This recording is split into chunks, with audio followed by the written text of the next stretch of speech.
Ah.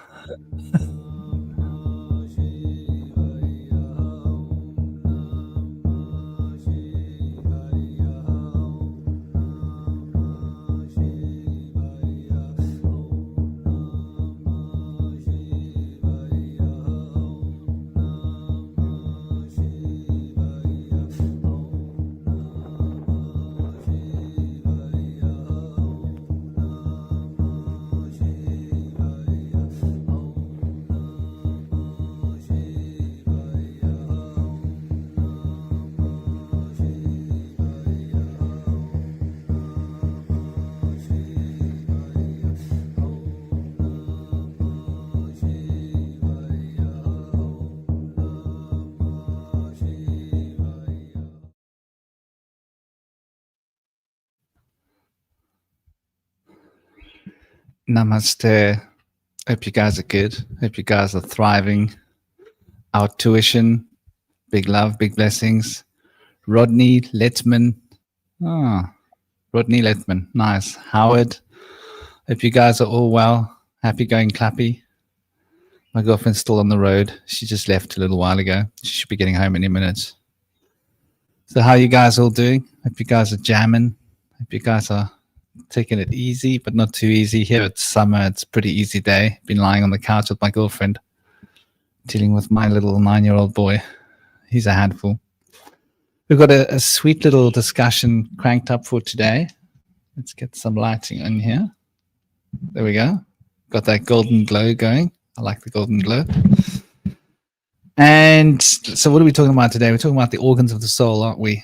Oh, yes, that's right. I got that cool little picture of that very big organ, which I thought was quite sweet and quite perfect, you know, for the options.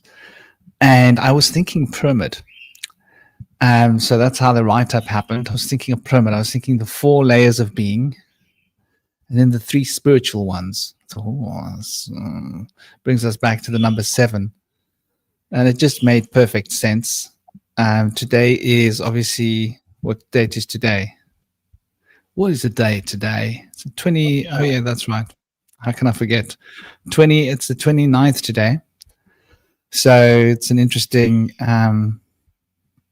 Snake Eyes Day, right? 2 and 9, 11. Snake Eyes. It's superpower number 1, double 1, and obviously we're in the 11th month, so it's almost, there's an element of 11 because 29 makes 11, so we've got 11 running there, which is quite interesting. When we add 29 to 11, we end up with 40 plus 20 plus 25, we end up with 85, which is an interesting number in itself. Brings us back to 13, brings us back to 4, and the 2 and the 2 brings us back to 4 as well. So it's quite an interesting, it's the day of number 4, shall we say. And 4 is sort of the construction phase of the Egyptians when they were building these pyramids. Bam Shiva. So yeah, Egypt was in the brain. Egypt was in the brain.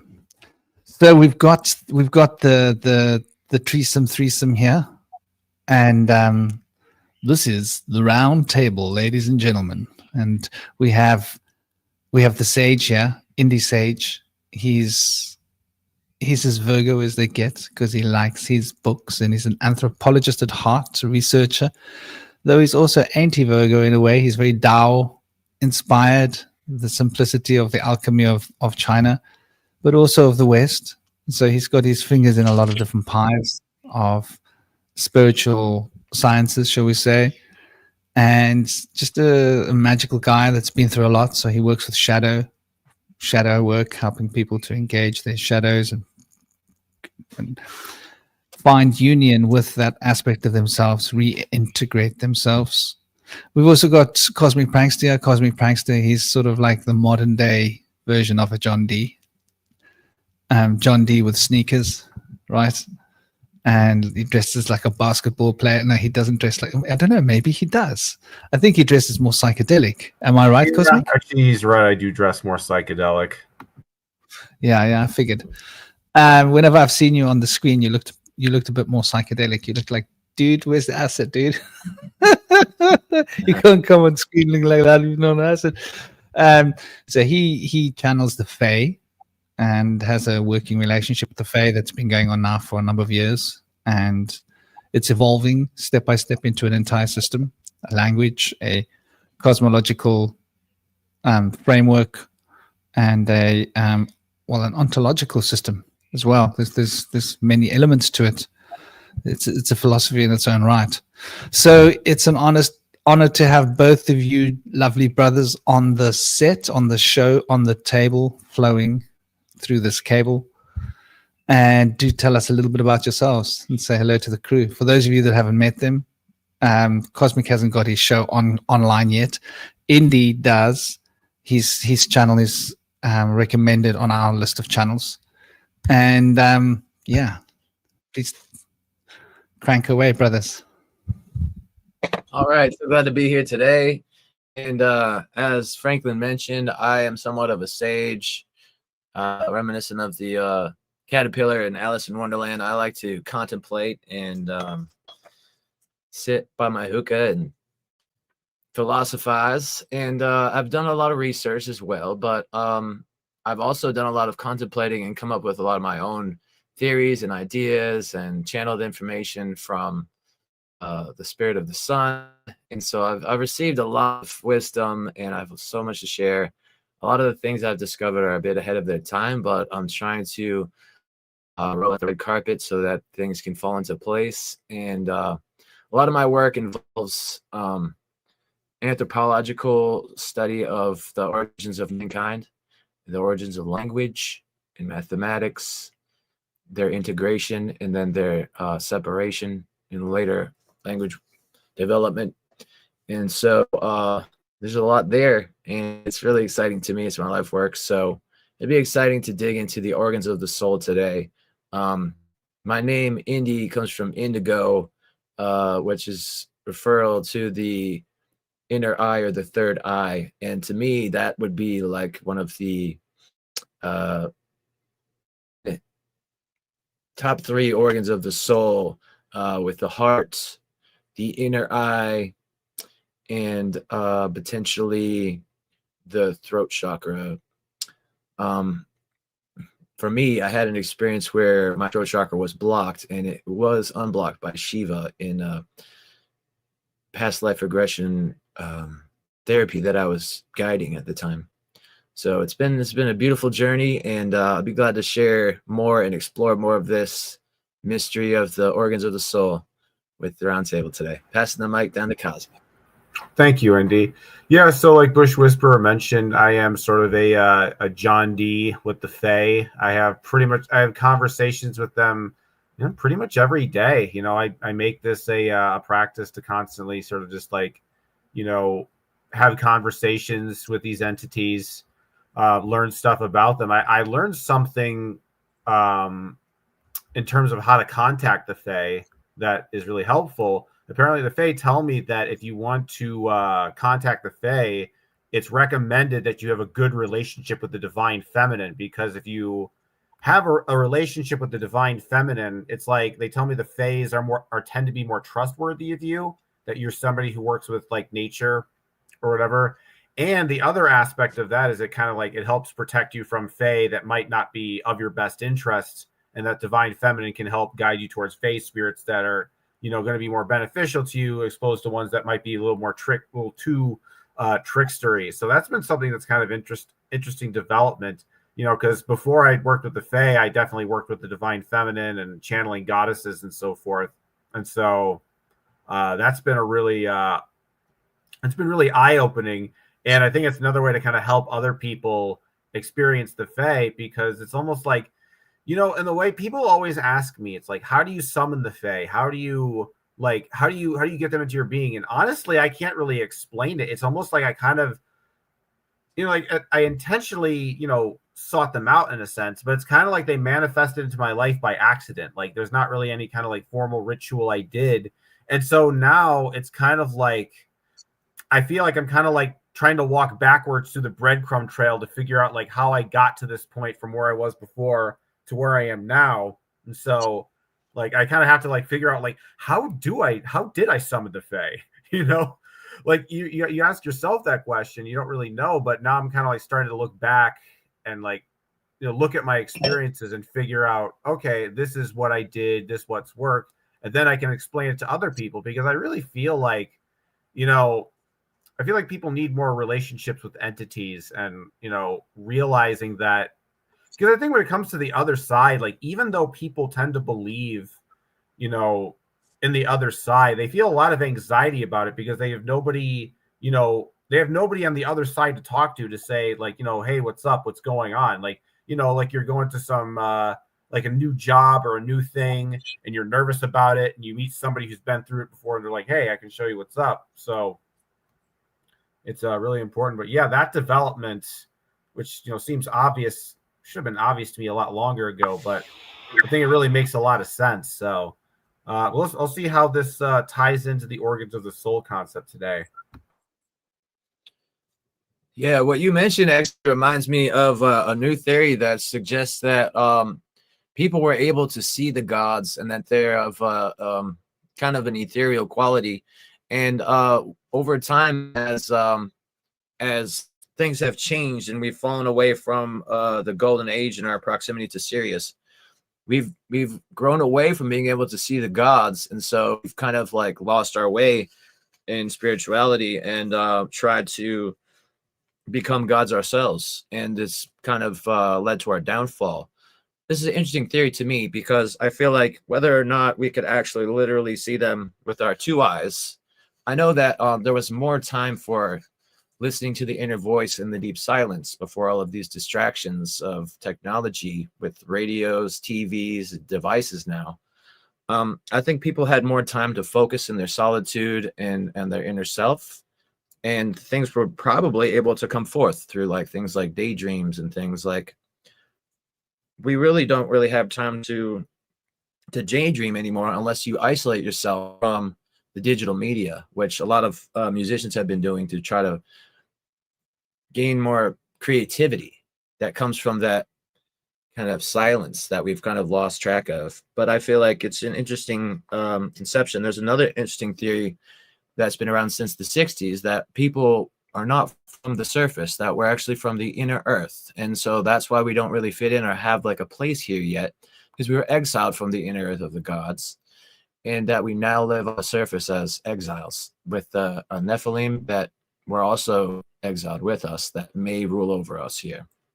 But recently I was studying the discovery of Ormus by David Hudson in Arizona, and there was an individual from Australia that said his name was Alec Newald. He was said to have been abducted by a Nephilim, and he said that they did not eat any food except for gold ormus and some herbs, and that they lived to 1,000 years old. And this is an interesting testimony, because it kind of ties in with the cakes of the Hermetic people of ancient Egypt. They would carry these pyramid-shaped cakes, and it would transform a man into a god, and it's thought that they were eating this ormus. Of course, it must have been cooked into something, because the studies with David Hudson found that too much of a dose of golden ormus was lethal. But he had good intentions. He found that the gold ormus, which is monoatomic gold, separated into single atoms, it turns from gold into white, or sometimes green. And he said that if he held it in his hand in the dark, it would float away. If he put it in the sun, it would turn to an oil and explode. And so it's found to have strange properties. And it's thought that if a human ingests ormus, that he could also disappear into another realm, or she, rather. So it's a fascinating thing, and we know that it's thought that the Anunnaki came here to harvest gold, and David Hudson himself thought that the gods came here to harvest ormus. So it's an interesting sideline story that we could maybe explore, but I feel like potentially gold ormus is an essential nutrient for humans that we've not had for too long, and so we've kind of fallen away from being able to open our inner eye. But that might be the secret to be able to open the inner eye in the waking state. That could make a mortal into a divine immortal.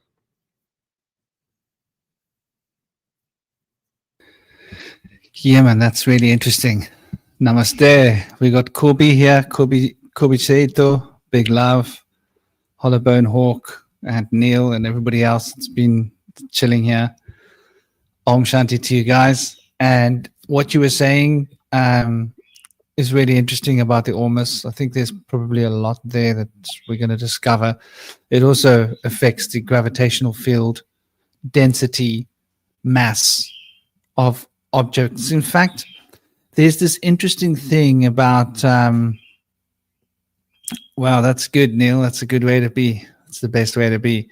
There's this Ekamukhi Rudraksha, which is a Rudraksha with a single facet.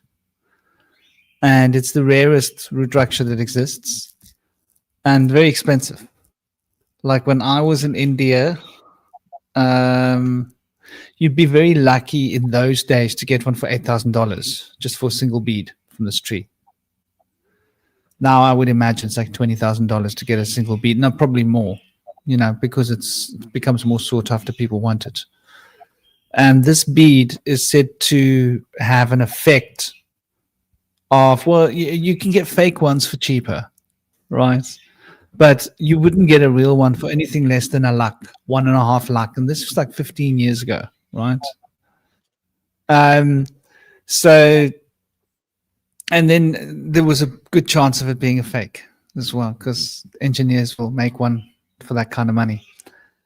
And it's said to, if you hold it, it will turn in your hands, it will rotate. And that it can have weird effects on gravitational fields. And I always wondered, well, that's interesting, because Ormus is said to have this kind of effect. Like if you were to have Ormus, it can make things rotate. Yeah, turn like as if it's a magnetic field or a gravitational vortex. And what you were saying, Cosmic, I think, and first point, I think that's really on point. What you're saying about the Fae, for people wanting to connect, that's very shamanic. I would apply one of the Hermetic principles. Well, they all apply. Cause and effect applies. The polarity would apply through this other effect.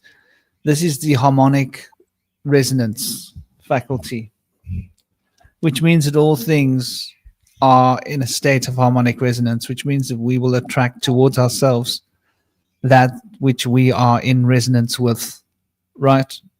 So if you're coming to seek the Fae from a selfish, what can I get from you perspective, then you're going to attract a selfish, what can I get from you kind of Fae.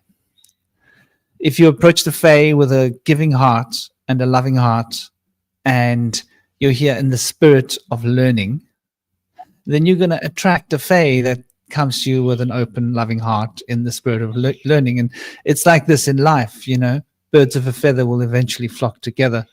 So there is this harmonic resonant field that sort of regulates things. And it's through the principle of vibration that rhythm maintains this harmonic resonant field.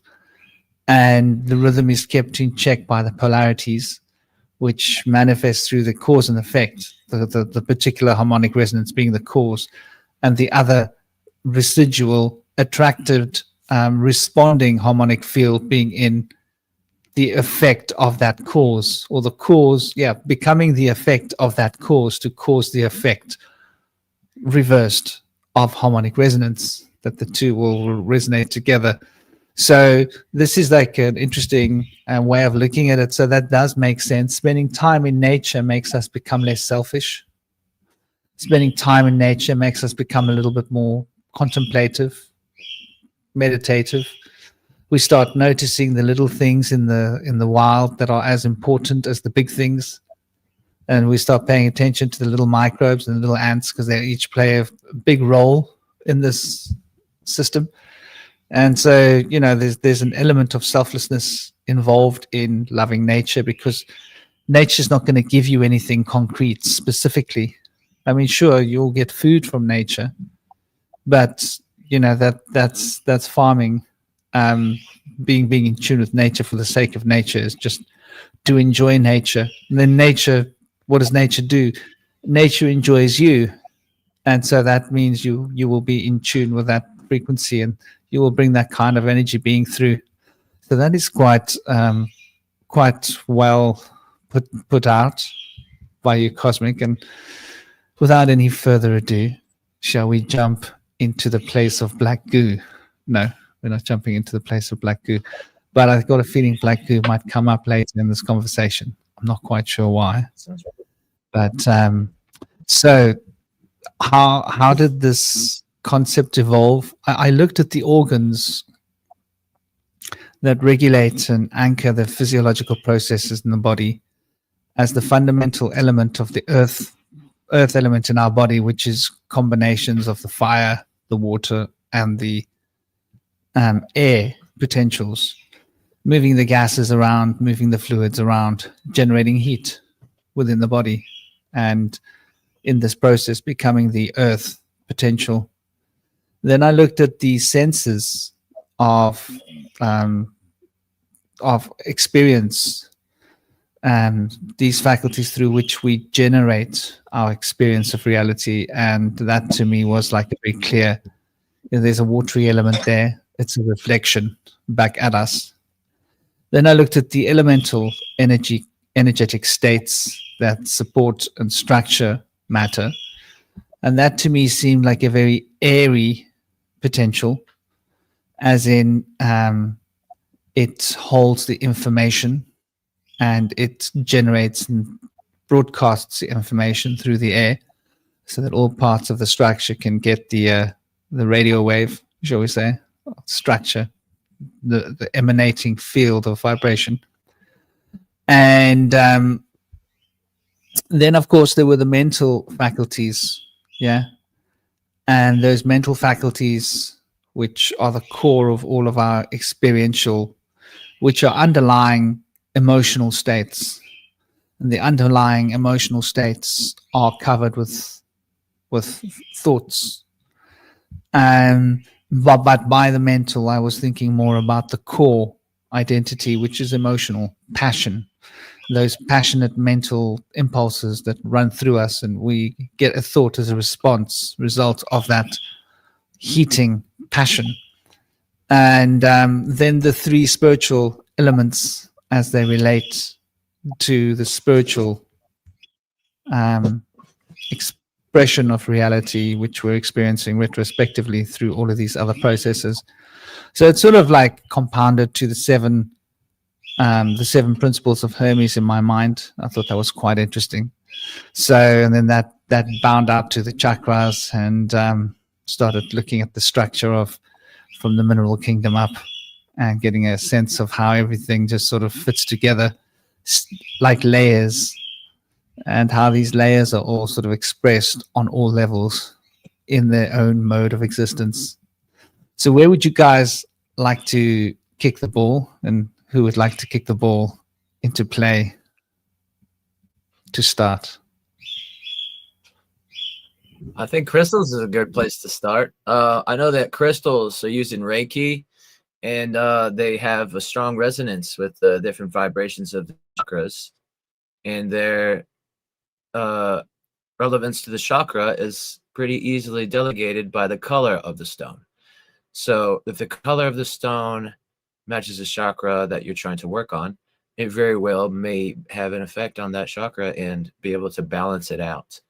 And it can remove blockages by putting the stones there and doing certain rituals with various symbols of Reiki that are used to bring in spiritual principles. And I know that stones like tourmaline, which are multifaceted colors, can be protective of the auric field. So it can apply to whatever your auric energies are, because it has a very large spectrum of colors. And so things like that can be effective in different ways than prescribing to a particular chakra color. Things like quartz, which is clear, can provide clarity. And We have things like smoky quartz in dark stones, like black stones, that don't really prescribe to a particular color, but dark and black stones will help remove negative energy. So if we have problems with like frustration or anger or depression or anxiety, things like that, wearing a dark stone, like I wear this onyx on my finger, it can be helpful to remove that energy that rises up and drain it from you, from your presence, so that you don't show that energy. That can be very helpful. And if you have a person in your life that that tends to frustrate you a lot, using these stones and to protect yourself can be a very effective means of not emotionally reacting to them. And I found that to be the case for myself. It's very powerful. And I wonder how this also may connect with the monoatomic aspect we mentioned earlier. If we could make these, see, a lot of these colors in the gems come from different ores or metals or minerals, and so there's a very specific relation with the colors and the different minerals that are involved that change the color of the stone. For example, amethyst is a purple version of quartz. And so I think there's also many different versions of quartz that have their various names prescribing to the color of the quartz. Quartz is one of the ones that's also just named quartz, whereas others could have quartz in the name, but they do not. But there's a lot of different types of facets that you find in the crystals. There's six-sided crystals, there's square or cube-shaped crystals, and there's all kinds of sorts of those, and those have their own properties as well, based on the different facets.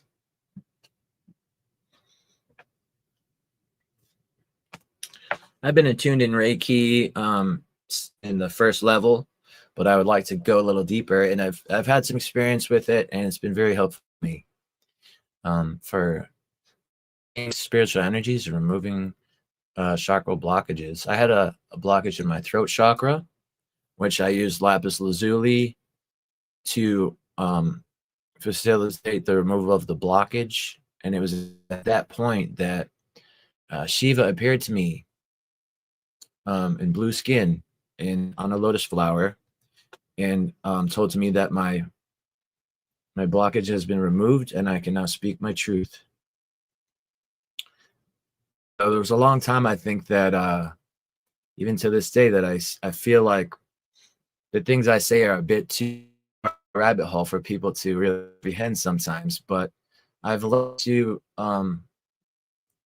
try to take things on the level that of the listener, and try to get a better understanding of what resonance they're at, and then try to speak to them in their terms and speak in parables.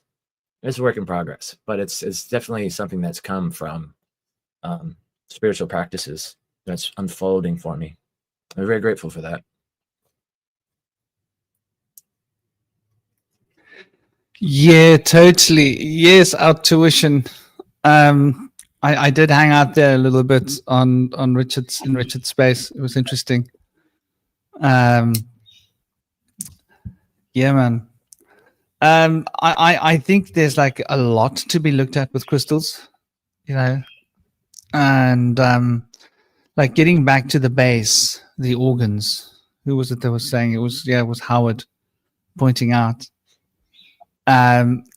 You know, the organs are used to make resonance, vibration, music, tunes. And the organs generate the enzymes in the body, and all the enzymes play their important roles. And they keep the microbial villages in our body healthy and happy, and our own body, help to remove the waste, how to move certain nutrients to where they need to get to, help to you know, use the biochemical elements within our body to break down other elements for digestion, for respiration. So there's a wide field of activities, different types of activities that these organs are busy doing. And I think like we sometimes forget, and I've said this before, that I believe our organs have intelligence. I believe our organs have, and wait for it, sentience. And I believe our organs are, in a sense, their own beings. They're independent beings in a state of very close collaboration, working as a team and this team body to strive towards maintaining a state of harmony and moving towards a greater level of peace. And so it's a very interesting concept when we start to look at our organs in such a way, because it causes us to start questioning everything else that we see in the nature of life, right? Because we're so stuck in the patterns. Namaste, Vincent. How you doing? I hope you're well. Hope you're thriving. We're so stuck in the idea of this is inert, this is alive, this is not alive, this is, moving, this is rock.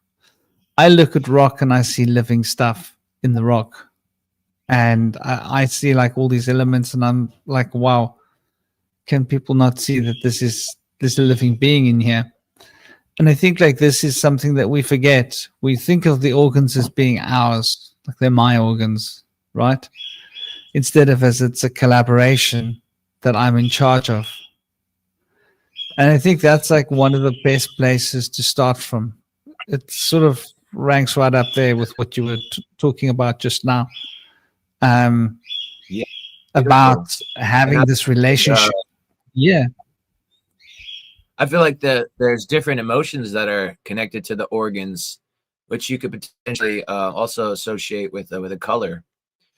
And I also feel like, in addition to the organs being a place of where energies are stored and can be balanced, our stars are another place where those colors are found and there's different energies abounding. So in our stars or our horoscopes, we have a particular sun, moon, and rising horoscopes, and then various horoscopes prescribed to each of the houses of the stars and the planets. So I feel like when those are the places, they say that our fault is in our stars, and they're referring to the High Harmony. High Harmony is a Greek goddess of the fates, and it said that if we know our stars, and we can understand our weaknesses in our horoscopes, and we can work on that, we can know ourselves, then we can work on balancing and harmonizing our energy. And so I know that there's a very wide amount of colors in the stars, although purple and green are not a color that we see on a star, interestingly. And that's a bit strange, but those colors are left out of the picture when it comes to stars for some reason.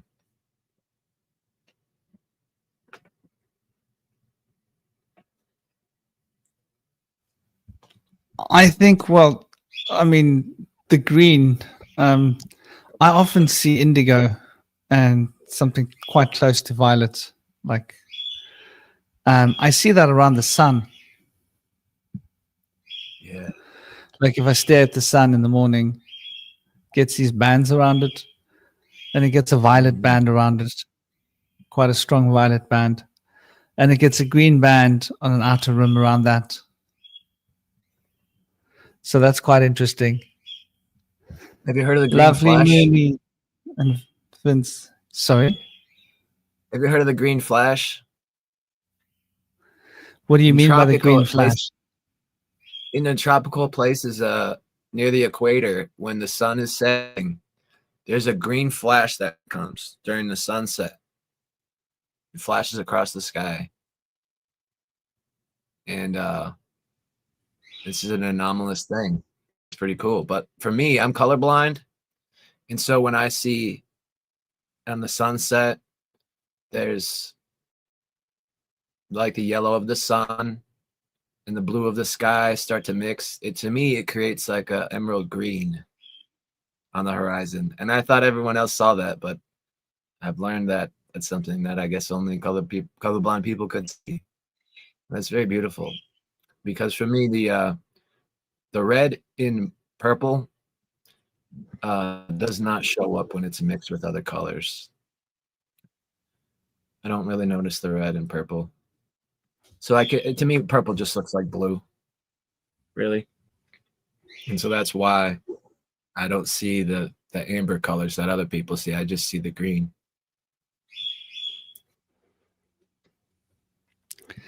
Yeah, I've always had a very close relationship with violet, purple, indigo. Those colors have always had a warm place. And so I've always loved purple. We've got these beautiful little violet flowers around. There are not so many of them now. They came out earlier on in the season. But we get wonderful color codings here in Cape Town because we get like beginning of spring, one trade of color. We've got lots of small little flowers and they all like pop out at different times. And a lot of them have very short blooms. So we've got like quite powerful color shifts in our, indigenous wildlife. But yeah, purple, that's a very interesting, color. I think it's probably one of the more misunderstood colors around. I find it hard to think about purple without associating sex with it, personally. The act of joining, the act of joining things together, that alchemical joining of two things to become one thing. And I think there's a lot of power in that potential, which is what happens to the man and a woman, is it not? They become sort of, for a certain time, they become sort of one thing while they are, doing the funky. And that's like an interesting merging, which I think is sort of fundamental to that notion. And when I think about the organs, I think about, there's a lot of green that we're making up for, right? Because the plants have got to have a lot of green to turn the sunlight into sugar crystals, right? Because that's what sugar is. It's like little stored batteries. Sun down. When plants have more infrared instead of ultraviolet light, they'll turn purple instead of green. Yeah, I know some plants. Well, the fruits will, and some of the leaves. You're right. They'll frost, but also a lower temperature as well. Yeah.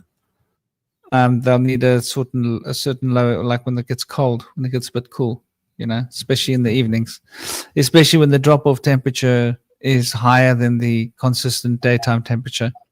If there's more of a round curve of temperature from morning to evening, you're more likely to trigger that sort of color change. It's something that normally should happen in senescence, but that senescence element can be triggered early by certain weather patterns. So it's like it's quite cool to watch how nature does this. And the senescence is for plants, perennial plants, when they pass away, when they've done their lifespan, which should normally be like 6 to 9 months, right? And then they should pass away, only to be reborn again as a new plant after a few months. And this is an interesting perspective, the way in which we sort of relate to our surroundings and to plants.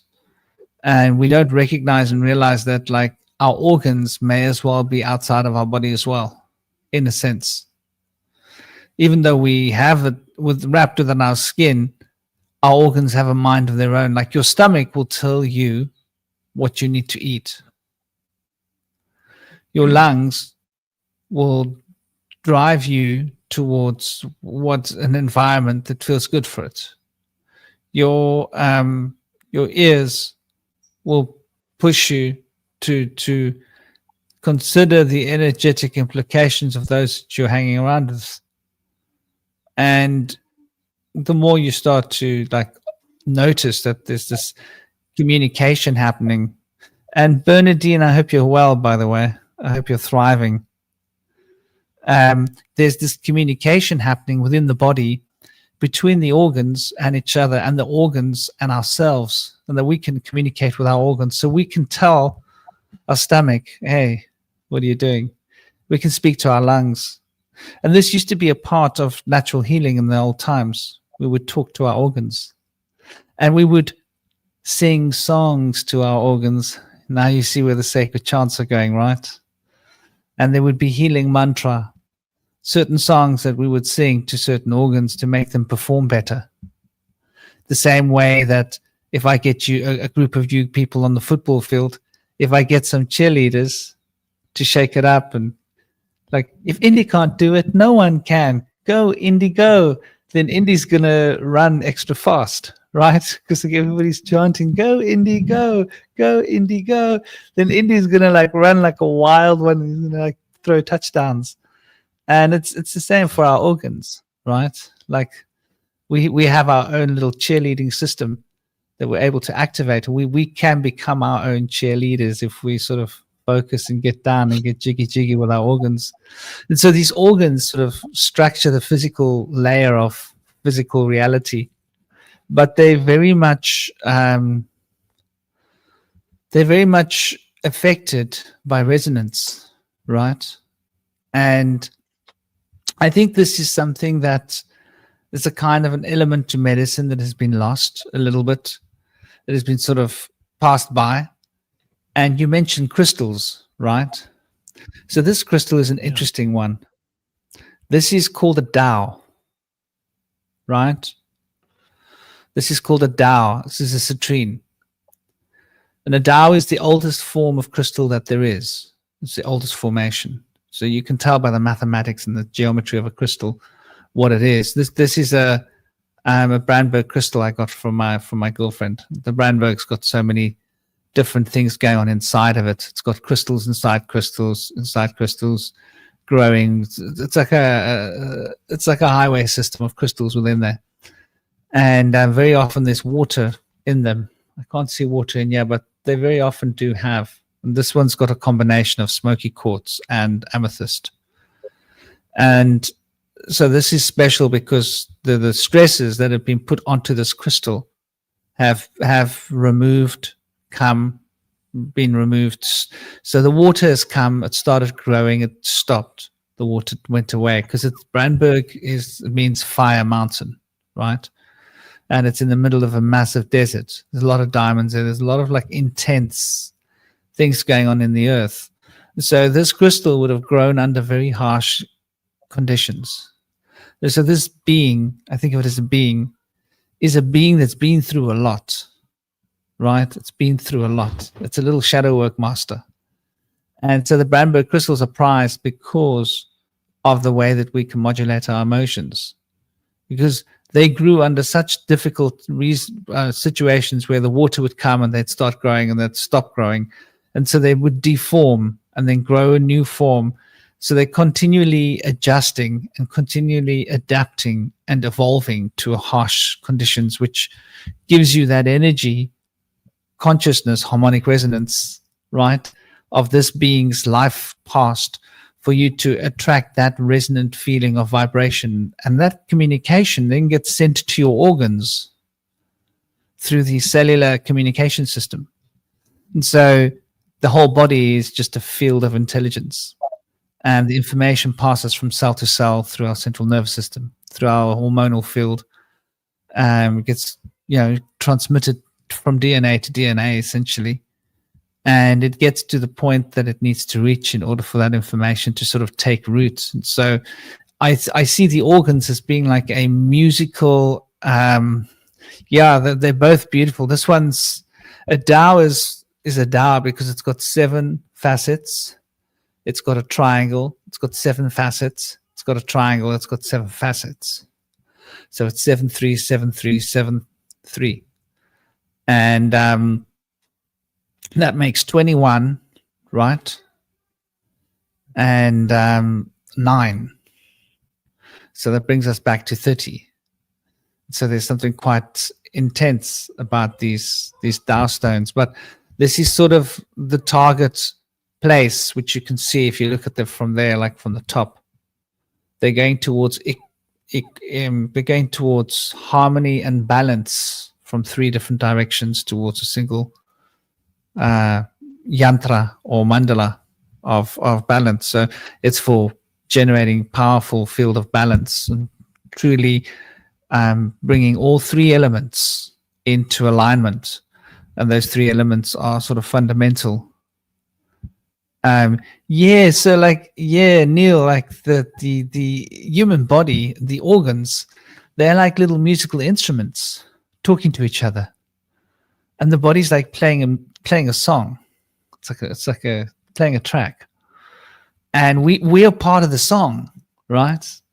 What we eat, what we drink, the way that we move, what we do with our bodies, where we spend our time, the air that we breathe, all of these things make quite a powerful like effect on the entire system, and retunes our hormones as well as our central nervous system. So the physical field of organs is something so much more.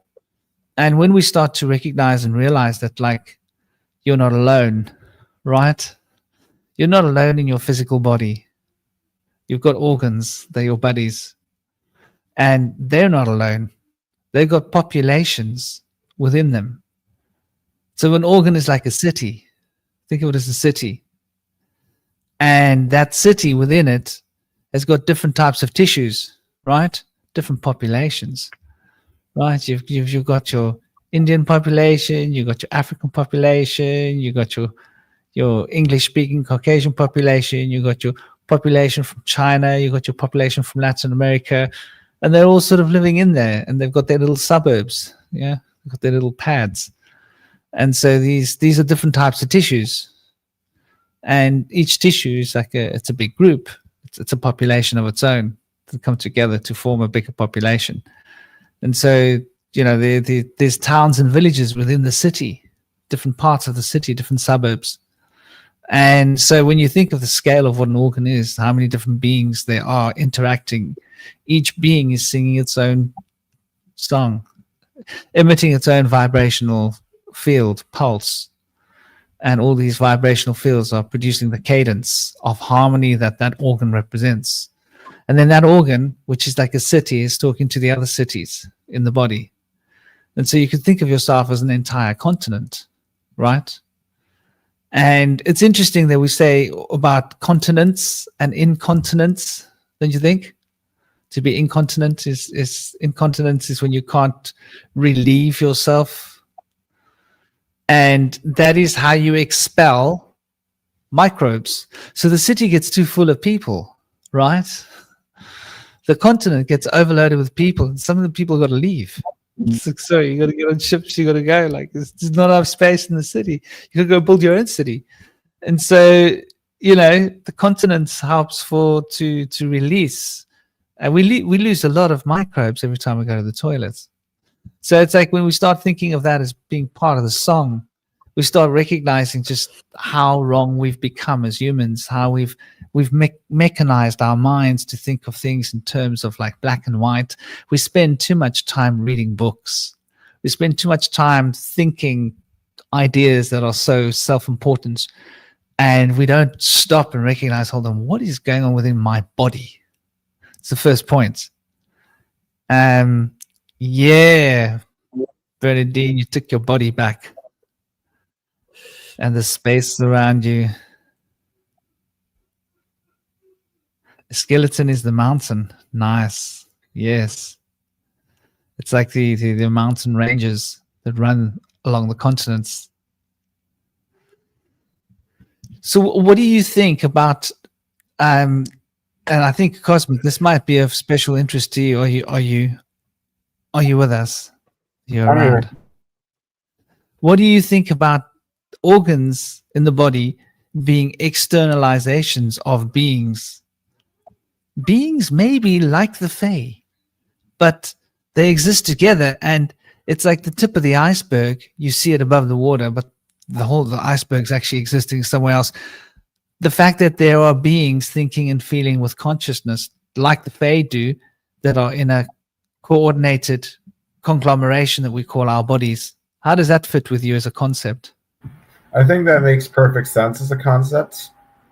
That in a sense that so the way they kind of think about like organic life in general is that in order for someone to gain a certain level of self-consciousness, you go beyond a certain, threshold of consciousness. So organs, in a sense, are like kind of like a sort of like a transitionary phase where it's like they have consciousness, but they don't necessarily have their own unique individual consciousness. Like they're sort of more of an aspect of like the self. Like you kind of think of the self as like its own individual city or town or group.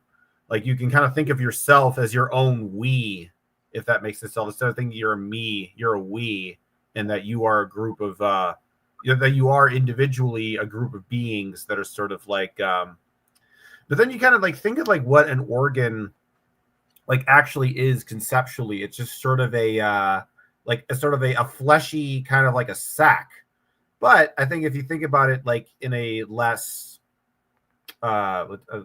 sticky term, it's just like any other kind of like sphere or in any occult system, like the Kabbalistic spheres, the planets, in a sense, like organs are kind of like their own spheres, if you will, their own sort of realm. You can also like think of an organ as a being, but I guess you could also think of an organ as like a realm or its own world too, in the sense that within each organ you have other smaller organisms, your bacteria, microbes, et cetera, et cetera. But it's like, I guess when it comes to the organic, or just like organic consciousness in general, it's sort of like almost at the point of sort of creating individualized selves, but it hasn't quite reached that threshold because it's still ultimately, it's like I say before, like the awareness and being dialectic, like you say, that each one of these organs are a state of being, right? They're a state of beingness in the same sense that crystals are in a state of being. Energy is a state of being, and matter and information are a state of being, but they don't necessarily have, awareness, or at least the kind of awareness that we know of, where it's individuated and single pointed and goal oriented. But you can see that it's in the process of getting to that area. And it's only when we think about we cross over to that sort of imaginal sphere, that that more astral, spiritual, contemplative consciousness part, that sort of the self is originated. So it's like, if you think about it, it's like there's like a green consciousness of the organic, and there's sort of this blue consciousness that is sort of self-awareness and just sort of non-physical awareness. And it's when those two things are combined together that a self is created. But I think in the concept of organs, I think we should also think about, because like what I say in this particular conversation, is that we have physical organs too, your heart, liver, lungs, et cetera, et cetera. But I think in a sense, we also kind of have, you think about our thoughts, right?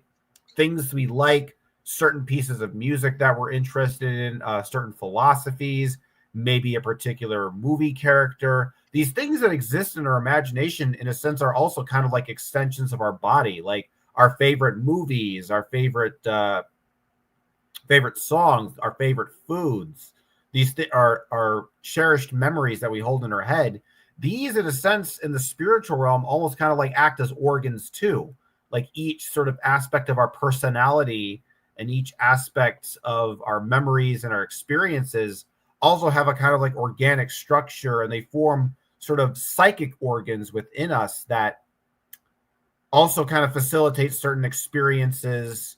And the same way you have a stomach, it takes the experience of food, it churns it down and digests it and processes it through the body.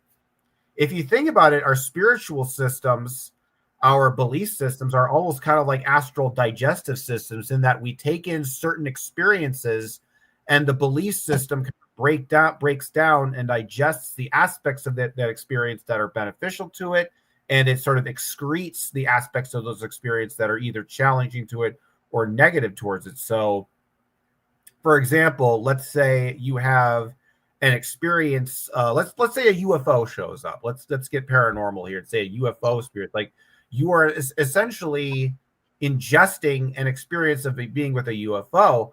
But if you think about somebody with a different belief system, somebody who is a person who believes in UFOs, maybe there's like a Christian fundamentalist who believes in UFOs but thinks that they're ultimately demonic and harmful and they're only out to get us. And then you have an atheist or a really skeptical person who doesn't really think the UFO is anything significant.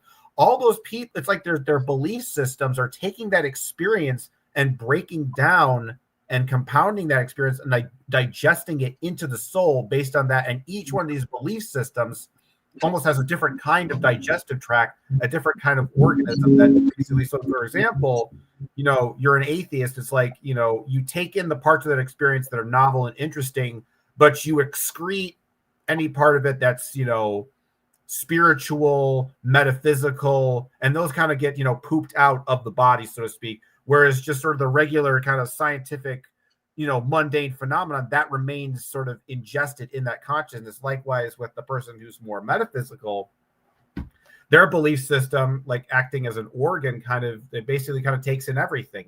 They take in the whole experience, and that becomes a part of their being. It becomes a part of who they are. So in a way, it's like we ingest experiences, and then those experiences become sort of psychic digestive organs that basically kind of integrate experiences into our being and allow us to grow into new forms.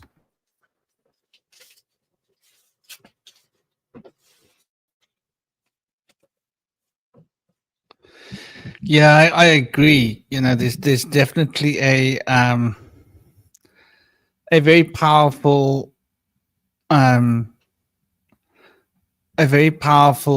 relationship there happening both with us and with these within us, and looking at it as like a whole world is probably a good way, because we should look at ourselves as if we're a world. We are individual humans, but we're actually a world. Within me, there's a whole universe of potential. And that's a very magical way of considering the nature of the self, which I think is quite healthy. If one wants to be able to plot one's life and choose one's path through life, then, the ability to manifest will hinge upon a particular worldview. And so there's something in this, there's something very powerful to be looked at here. So I thought I would start by sharing an image. Let's hope it shares on here. Okay. Seems it's not automatically sharing. Let me go to the settings quickly and just check why. Oh, automatically share. It's not sharing. Okay. Now it will. So here we can see a basic idea, which is looking at the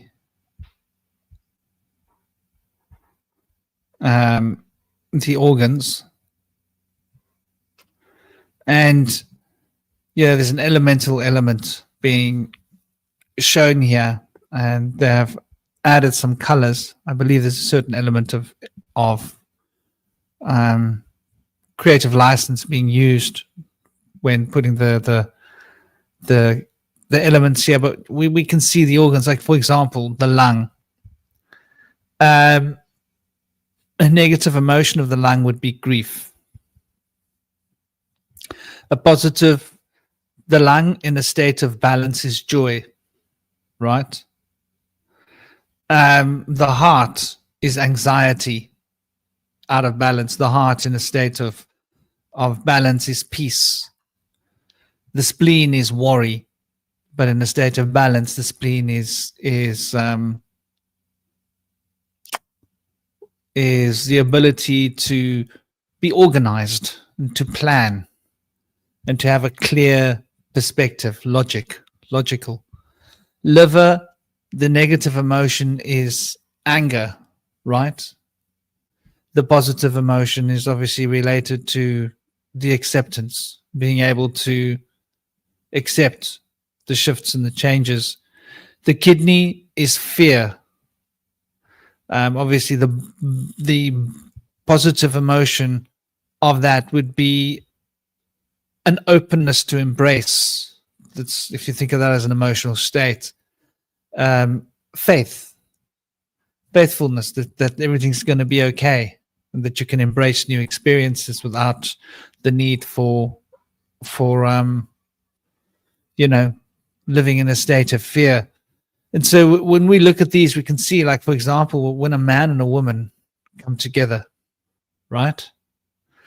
These organs of the man are talking to the organs of the woman. And we're pretty sure, it's pretty obvious that there's certain organs that really talk with a man and a woman, right? We know which organs those are, right? Like, you get down, you get naked, you get jiggy with it, and the man's reproductive organs and the woman's reproductive organs are going to have a full-on conversation. And, they're going to discuss, like, there's not enough of us in this room. And bottom line is, like, the woman's body is going to say, you're right, do something about it. And the male's body is going to do something about it. And the woman's body is going to say, well, you've done your bit, I'll do my bit. So, so there's the reproductive organs having a conversation. And those enzymes that the reproductive organs are sharing are speaking the language of these other organs. So the heart, when the man and the woman are together, if there's a good resonance between them, there'll be a state of peace.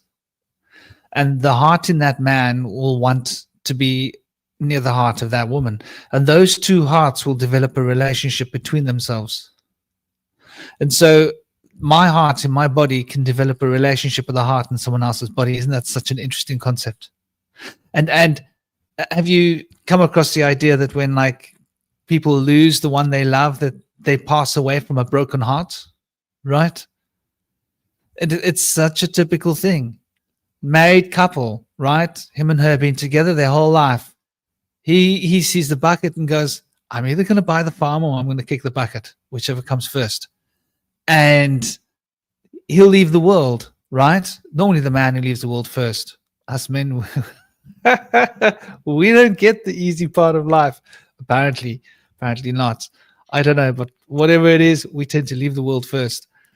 And then the woman will be like, oh, well, I've lost my man now. And the woman's heart would literally say, well, damn, I don't see the point. And the rest of the woman's like, no, I'm ready to keep going. I'm good to go. And the heart says, no, I'm done. And so they say she left the world from a broken heart. And it's very common that if one spouse passes away and they're in their 70s, probably within the next 6 months, the next one will go. It's a really interesting phenomenon. And I've witnessed it, like, multitudes of times over and over again. And so the liver, for example, in an abusive relationship, right? Let's say there's a situation with a man with bruised knuckles, right? And a woman with bruised face. And they've got that functional bruised knuckles, bruised face relationship, hypothetically. The man's liver and the woman's kidney will have a relationship, right? The woman's kidney will respond to the man's liver, and the man's liver will get weakened by this relationship, and the woman's kidney would get weakened by this relationship. And so that will change the enzymes in their bodies, which will change their consciousness, right? Isn't it interesting when you look about it? And so there's this relationship there, the same as, like, grief, for example. If someone's always looking at the glass is half full, right? They're always looking at the past. This is something that can happen. And they're looking at all the grief, not enough fire element working. Then that will weaken their lung system. And that grief will then produce in them sort of a depression, right? And that depression disconnects them from other people. So their lungs disconnect them from other people's lungs. And so we're actually breathing the same air. And it's because we're breathing the same air, we're social. So the lungs make us very social. And so grief and joy, when you're in a state of joy, you want to socialize. When you're in a state of depression, you want to put yourself alone, go away from social. So it's interesting how much our organs relate and sort of regulate our lifestyles and our patterns in life. Yeah. And who's the one left out? The spleen. Okay, so the warrior, the spleen, right? When you're worrying too much, you're generating a lot of anxiousness for the future. So worry has a negative effect spilling over onto the heart. So, you know, this I think the women suffer more from spleen issues than men. Men suffer more from liver issues than women. This is particular to the sexes, I believe. You'll find that the overthinking is more common in women. Overthinking, worrying about everything. Is everything right? Worried about everybody. Is this person okay? Is that person? They're trying to, you know, look after everybody. The men will more likely be either angry or repressing anger. And repressing anger is as bad as being trapped in anger, you know. And, you know, women would more likely have kidney issues than men, right? Being afraid.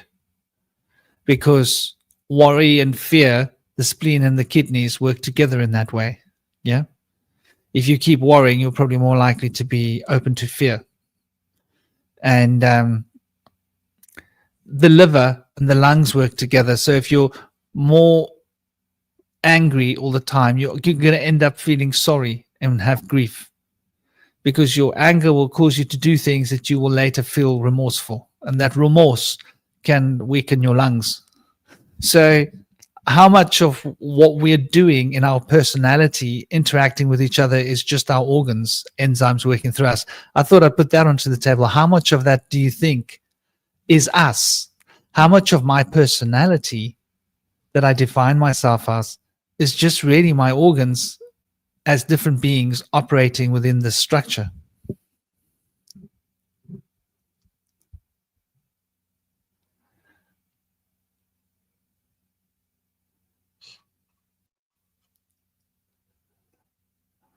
Okay, so I take it Indy's deep in his calculations. I just thought that'd be an interesting, you know, idea to sort of to weigh in and throw around. The idea that who I think I am is a set of enzymes, and it's a cause and effect byproduct of a system of different individuals within me, or different groups or different worlds interacting. And you know, your kidney will respond to if you're a person who's fearful, you will respond to someone who's angry. But what would you know, dissolve anger, right? And so if you respond to anger with a peaceful disposition of acceptance, then you're more likely to balance out somebody else's anger. Does that make sense? Like if somebody's angry and you need to talk to them, and you're just like, okay, you're angry, that's fine, I accept your anger, they'll start calming down immediately. That's cool. Yeah, that's good. And also, when you're in a peaceful state of stillness, the enzyme telomerase is built up, which protects your telomeres and makes you stay younger. And they found that since lobsters kind of go into like a catatonic state, and it's useful for them to kind of camouflage with the rocks, it actually helps them build telomerase and makes them become immortal, but they eventually get eaten up by something. A crust or something. Isn't that funny? Yeah. Yeah. The very thing that makes them immortal makes them susceptible to being eaten. They also have serotonin and stuff, oxytocin, so they have like pair bonding, and people will say like, "You're my lobster." So they're pretty things. But it's very interesting how they're able to extend their longevity as such through a practice. And they found that when people do that, that has the same effect. Meditation. So that's quite interesting. You know, we talk about meditation. Now we can see what meditation is it aligns all of these, right? It allows the kidneys to resolve fear and come back to a state of faith. It allows the liver to resolve anger and come back to a place of of acceptance. It allows the spleen to resolve worry and come to a place of focus and organized, like a strategy, good strategy. Know what I'm going to do. I'm going to wake up this morning. I know what I'm going to do. This is what I'm going to do. A, B, C. It's all going to go according to clockwork. I'm going to get everything done I need to do. Yeah, the spleen. And the heart to resolve anxiety and to exist in a state of peace. And the lungs to resolve grief. And to bring the joy, you know, to bring that joy back into the life. The joy that makes us, you know, that makes us breathe deeply when you're just enjoying things, you know. So that's quite an interesting point of like, why do we call it meditation? And look at the sounds here. Don't you find the sounds interesting? So they got the ho, hu, shu, yu, s, and she. And I think these sounds come from Chinese language. Okay. All right. They're just transliterated to make like English. That's sort of like the closest English approximation to the sound, you know? Yeah. Which is quite interesting. And so I suppose it's probably not a bad idea to also sort of move on. Oh, there was one other thing that I thought was quite interesting.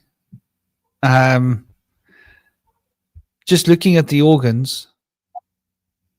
I hope this next image is switched over. Yeah, yes, it has. You get a good sense here of, you know, the range of positive emotions that there are. And so the thyroid, it wants self-expression, creativity, and authenticity. The liver, it wants forgiveness, right? Which is like, I suppose, to the form of acceptance, and kindness, and compassion. Compassion is a form of acceptance too. And the kidneys, which is where we process fear, courage, willpower, reassurance, faith. And the stomach, contentment, acceptance, stability, satisfaction. The stomach's negative emotion, by the way, can be a sense of being judgmental. Yeah, when you're being judgmental towards become pessimistic and in that way. And the lung, obviously, the attitude of gratitude, and the inspiration, putting beautiful incense in the air will inspire you. Openness and just a general sense of calmness. The heart, enthusiasm, compassion. They say hope. I don't know.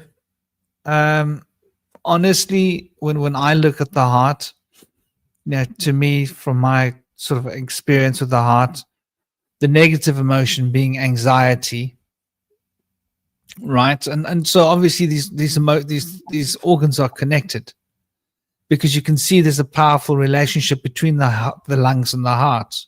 They work together. They're not really a separate system. They work together in the same way that you know, the liver and the kidneys work together, right, in a powerful way. And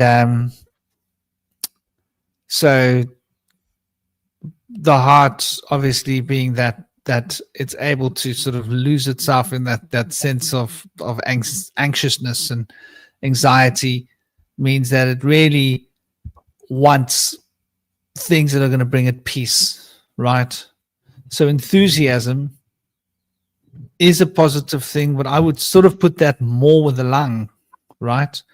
Compassion I would put with the heart, definitely. Calmness I would move from the lung to the heart, and hope I would move to the lung.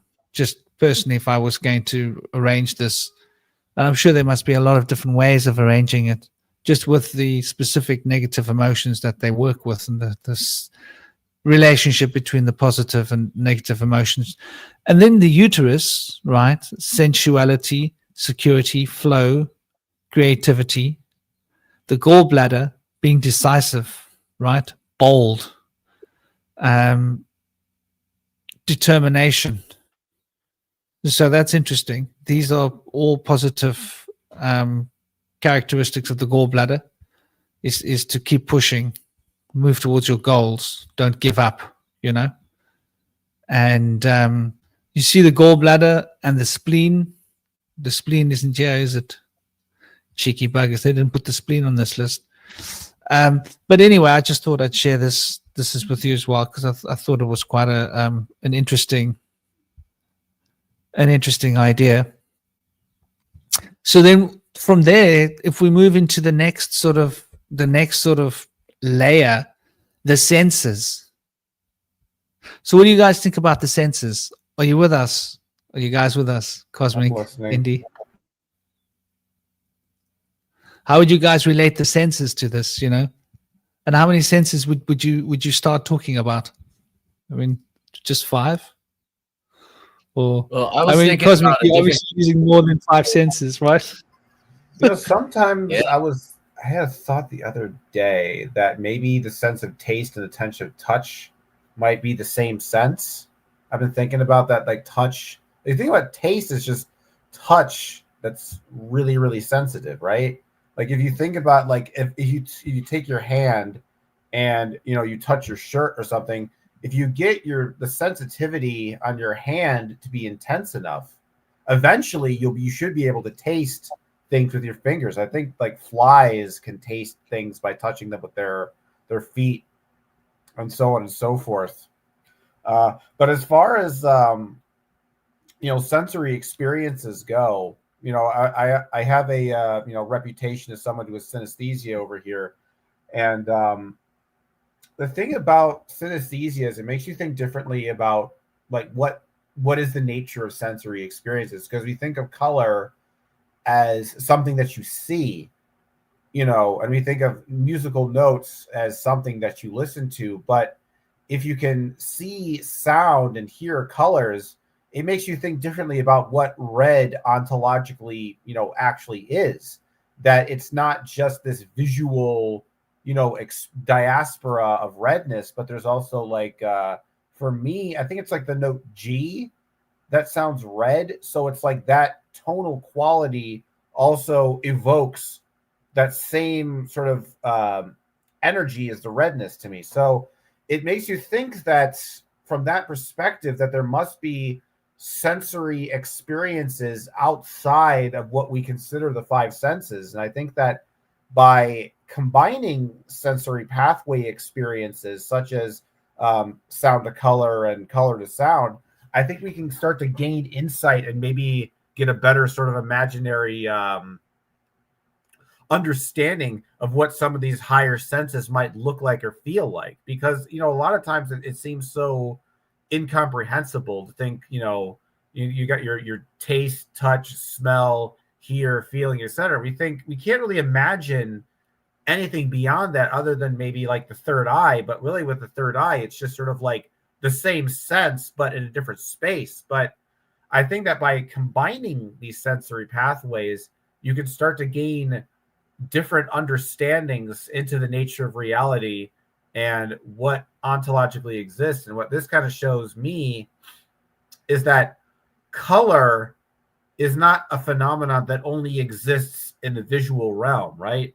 You know, color in the sense of something you can hear, and you can even taste and smell, you know, color. I mean, even if you think about, like, and you don't think that's true, just think about, like, you know, how the perception of color affects how you taste, you know, certain foods or something. Like, if you have a food that's normally red and you put like a green food coloring dye on it, like, it may, you know, taste the same if you got a blindfold on, but if you're eating it and you see the greenness, that's going to affect subjectively how you experience that food you're eating, even if it's in a, you know, kind of subtle way, or because maybe the green will make your mind associate it with a different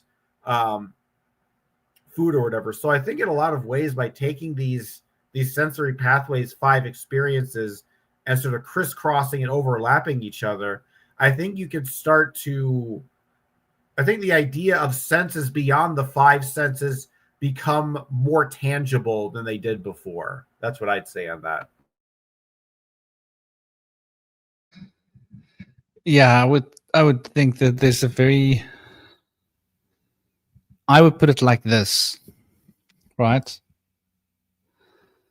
I would say that I would consider that there are essentially 7 fundamental senses, but I would go as far as to say an 8th sense. So I'd say, like, you know, there's your obvious sense of smell, which is probably like the most rooted, you know, animalistic. Then the sense of taste, but the sense of smell and the sense of taste evolved from the same place, right? And then there's a sense of sight, and there's a sense of touch. And I think, like you say, there's a connection with the sense of sight and touch and taste. And then there's the sense of hearing. Then there's sensing the thoughts running through my head. So I can sense them. Like, just close your eyes. Can you sense them? Yep. There they go, the thoughts. Okay. So I can sense my thoughts. But I can sense my thoughts independently of sensing my emotions. And it seems that when I'm sensing my emotions, I'm using a different sense than sensing my thoughts. So I'd say, like, actually I'm sensing my emotions and then I'm sensing my thoughts.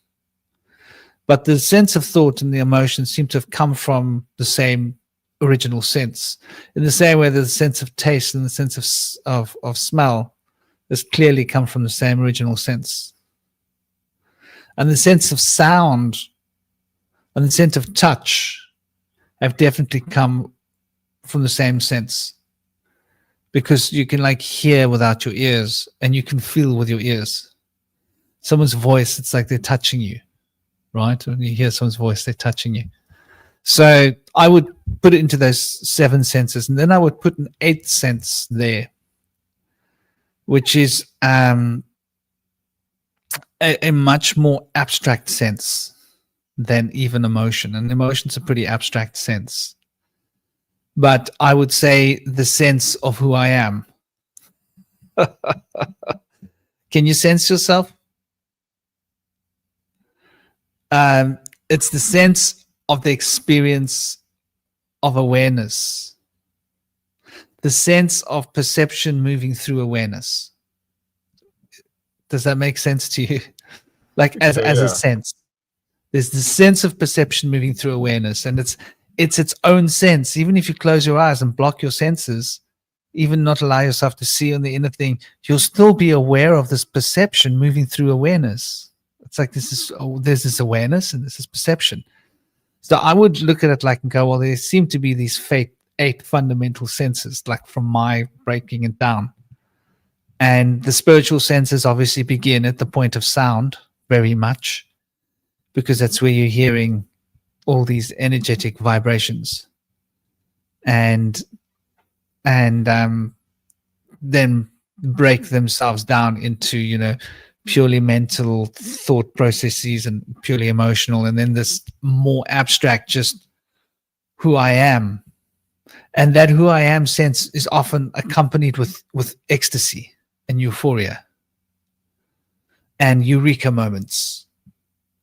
And from that sense of who I am, the eureka moments of euphoria, comes the idea of an idea of knowledge, as opposed to a thought moving through a sense, which is a thought thing. There's this euphoric expansion feeling that you get when something goes right. And it's like it's beyond experiencing an emotion, it's beyond a thought, but it is encapsulating both of these. So I would break down those senses and then sort of look at those senses from a perspective of like you say, cosmic. They're not all that separate. They all seem to be so within that 8 senses, I would say this. Within the sense of touch, no, let's start at the bottom. Within the sense of smell, there is the smell of smell. Then there is the taste of smell. Then there is the sight of smell, seeing with your nose. Like if you get a sense of someone in the distance, like because the way they smell. Then there is the feeling of smell, like what you're talking about, Cosmic, and the sound of smell. If you imagine a smell, and the thought of the smell, and the feeling of the smell, and then that experience of the self that relates to that smell. Like which part of me is responding to this? How is this experience taking shape? And so I would say that each sense crosses over with all the other senses, and all the other senses are within each sense. And then the same with taste, and the same with sight. So each sense carries like a small amount of the other senses in it, but it's predominantly this sense, but it's got elements of that sense in it. And so that would make up a set of 64 senses, would it not? Because each sense would have 8 aspects of sense in it. And there would be 8 of these aspects of the sense. And so there would be 8 tiers of 8 senses, in each sense having within it 8 elements, 1 being dominant, 7 being passive. And that would give us a set of 64 senses. And that's sort of, I find that quite interesting, because that sort of aligns with the angels, the 64 angels that are underneath the 7 archangels, which are underneath the head honcho, the 72 quinins, or the 64 elements of the I Ching, in each sense representing an element of that. And then again, of course, there's the 32 paths of the Kabbalah, right? And the 32 parts of the Kabbalah within me, and the 32 parts of the Kabbalah externally, macrocosmically, as a yang-yin set, making up 64 elements. So, I don't know. That's like an interesting way of looking at it. I wonder if that would fit into your system at all, Cosmic. Yeah, it's definitely something to think about, and something that I've possibly considered. But I guess what I'm trying to allude to here is that, like, I think about, like, just qualia in and of themselves. It's like you think about the color orange, like, not necessarily being something that is specifically bound to sight, because if there's an orangeness in sight, you can smell orange, you can hear orange. And it's like, what's more real, the color of orange, the smell of orange, or the vision of orange? In a sense, they're all kind of the same thing. And that, to me, what that's really demonstrating is sort of like what an astral color truly is, or what, an energetic spiritual energy feels like. Because I think when people think of, like a spiritual, like an energy or a color, they're only thinking of it in the visual sense, right? They're only thinking of it that people see the color orange, but do they feel the color orange? There's a difference between seeing a color and feeling a color. And I think that a lot of magical practice, regardless of whatever you believe in and how you structure it, like it seems that there is a necessity to be able to feel colors, to be able to truly, feel sound. And I don't mean by feeling color, I mean by looking at a color and getting a feeling from it. I mean, if you evoke a name and you just abstractly sort of feel a color, like you hear like a word or something like that, and then that word creates that feeling of redness, even though you don't visually see something red in your physical vision, to sort of feel that internal color.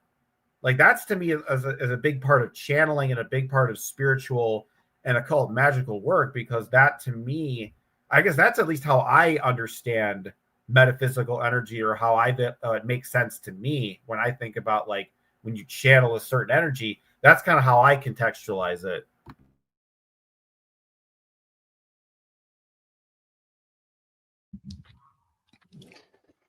Yeah, well, that's basically what we're getting to, isn't it? That these senses all carry within them the sense, and so we think of them as separate little senses, but they're not. This is very much an idea of the chakras, by the way, that the Muladhara chakra has within it all the other chakras, and the Svadhisthana chakra has within it all the other chakras, and the Manipura and the Anahata and the Visuddhi and the Akshna chakra and the Sahasrara chakra, they all have within this chakra all the other chakras. And so they make up a series of 49 gates, 49 elements. But of an elemental scale, the elemental chakras are the base 4 chakras. And the 5th element of spirit, or Akash. And so those 5, the Akash, the Tija, the Agni, the Vayu, the air, the Apas, the water, the Priviti, the earth element.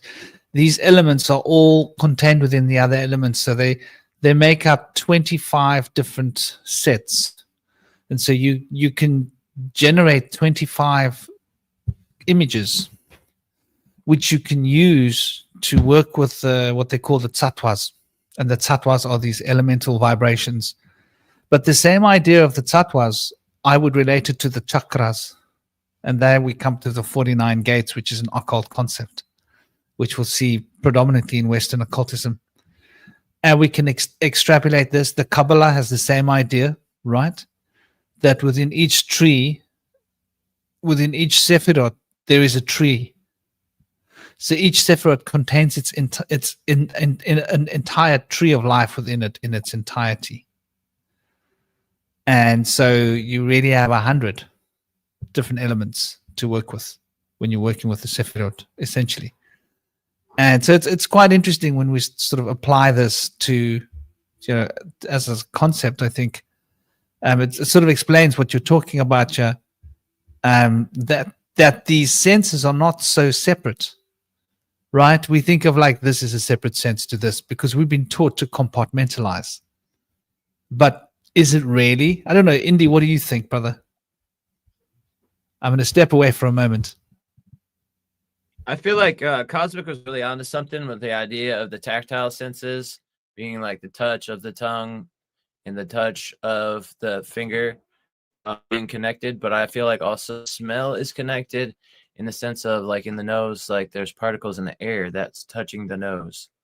So it's all tactile. That's all connected. The sense of smell and taste have always been connected before, but I'm with you on that. And also, as far as the auditory sensations, it's the sensation of the vibrations of the air. So it's a feeling of a tactile sense of a vibration of air and atmosphere. And we don't seem to have any aspect of sound outside of an atmosphere in the ether out in space. So speak. So, but I think there's a big connection. I think there's a lot more than 5, and I feel like we're really shortchanged in that sense. There's things that you start to notice when you start to go into the deep side. Shut up. Come here. I gotta see what's going on over here. I think the way I look at the senses, it's like each of the 5 senses, they all essentially have the same function, right? To basically sort of gauge and understand external reality, your environment. Each has what's going to be sense of sight, where you can see the environment around you, the sense of hearing, where you can hear objects being near or far away.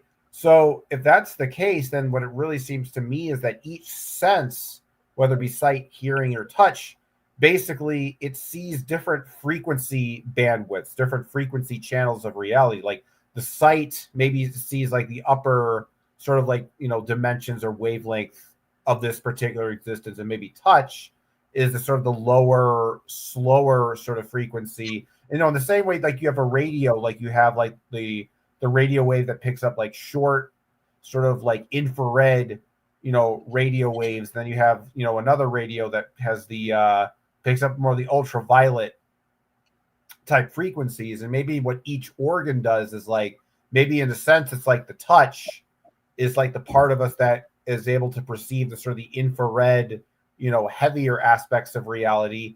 And the sight, the visual, allows us to see the higher channels and bandwidth of reality, the higher like frequencies, like because light is not very dense. And if you could only see, light, you wouldn't be able to navigate some of the grosser, denser parts of the material world, which is where the sense of touch then comes to play. But without the sense of sight, you're only really limited to the world of touch and physical objects. You're not really able to perceive beyond that. So if anything, if you think also about different organisms and some of the more primitive, creatures, you think about when creatures first evolved, they don't really have as many sensory organs. Like you think about a plant, it probably has a sense of touch and smell, but it doesn't really quite have a sense of like, sight or hearing in the way that we do. But in a sense, it still picks up the same qualia I was talking about earlier, but through a different sensory apparatus. So if you think about like the plant really only experiencing touch, in a sense, the plant can feel greenness, but it can't see greenness. Likewise, if you think maybe some kind of like artificial intelligence that doesn't really, disembody, but maybe it's starting to have the first, pings of true sentience. Well, from that artificial intelligence, it would have that sort of visual, sort of intellectual awareness of everything. So to be aware of reality on that sort of bandwidth or frequency, but in terms of actual touch and feeling, it would be probably clueless. So in a sense, you could also have an organism or a type of consciousness that can see green, but it doesn't necessarily feel or smell or taste green. And you think about different animals as they evolve, they evolve eyes, they evolve, tongues and, little like, tubes and like antennas that can pick up different things. Like, see, that's another interesting sense to think about. Like, what would be like if we had like giant insect antennas, how that would kind of perceive it. But if you think about it from an insect antenna, they probably experience like these colors that we're talking about, red, green, blue, etc.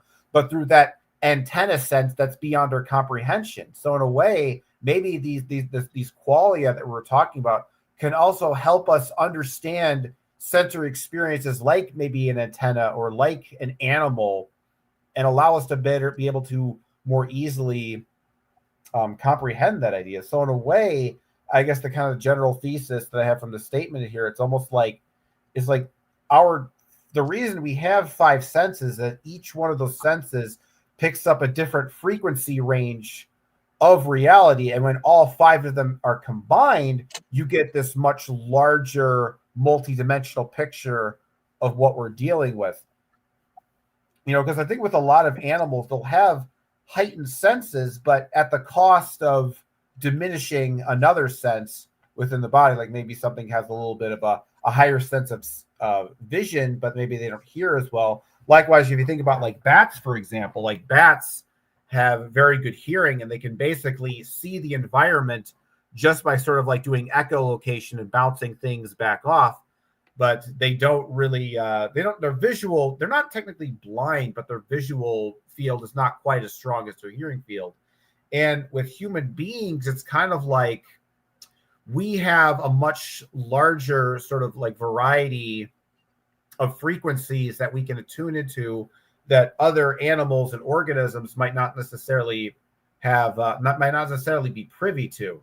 And that's why you're probably developing more sensory organs, more complex sensory organs to pick up more bits of data and information. Because if you only have one sensory organ, maybe you just have sight, you have a very limited perception of reality. And just like the conversation I was mentioning before about how belief systems act as like digestive organs, but they're also kind of sensory organs as well.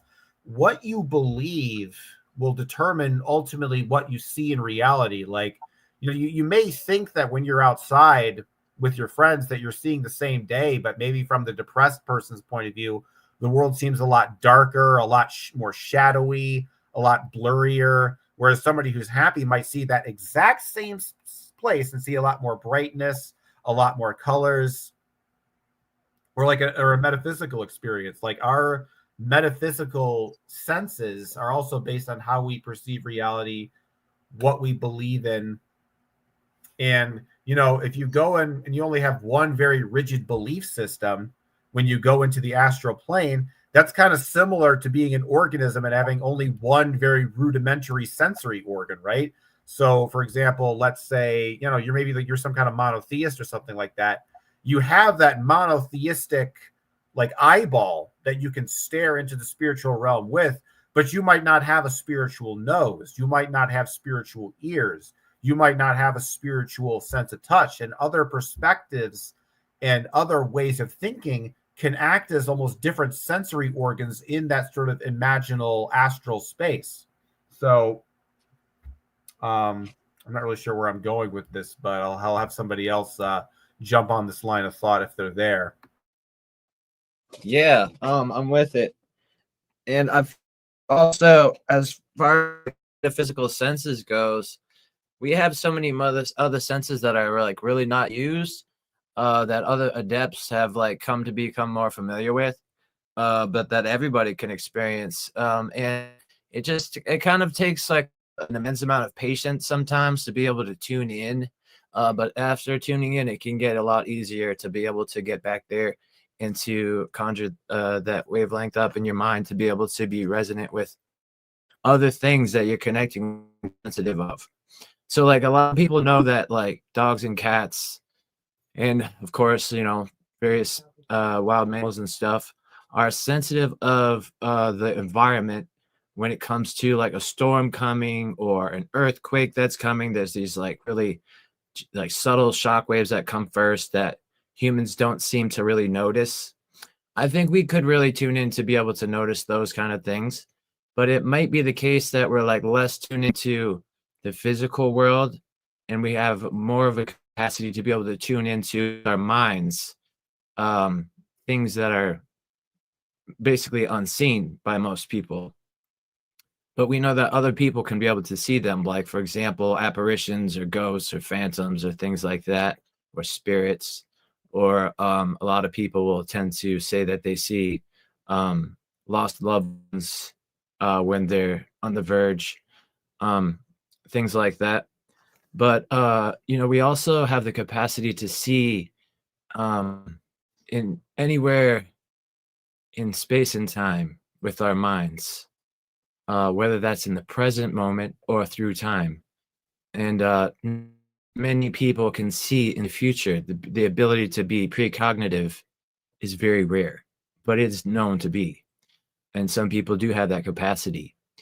But it's a very interesting thing because we also have like, the ability to have a sensation of like, I feel like I'm being watched. So like, what's that? The ability to like have the understanding that there's another consciousness that's having another view. And like, what does that mean? Does that mean that when we view people, we are encapsulating them in some kind of a field of our energy or something that they can sense. Because otherwise, like, how would we really happen to know these things? We really don't have a very good sensation of understanding of the sensations of the unseen. But like, there's definitely some studies that show we do have the capacity to sense these things.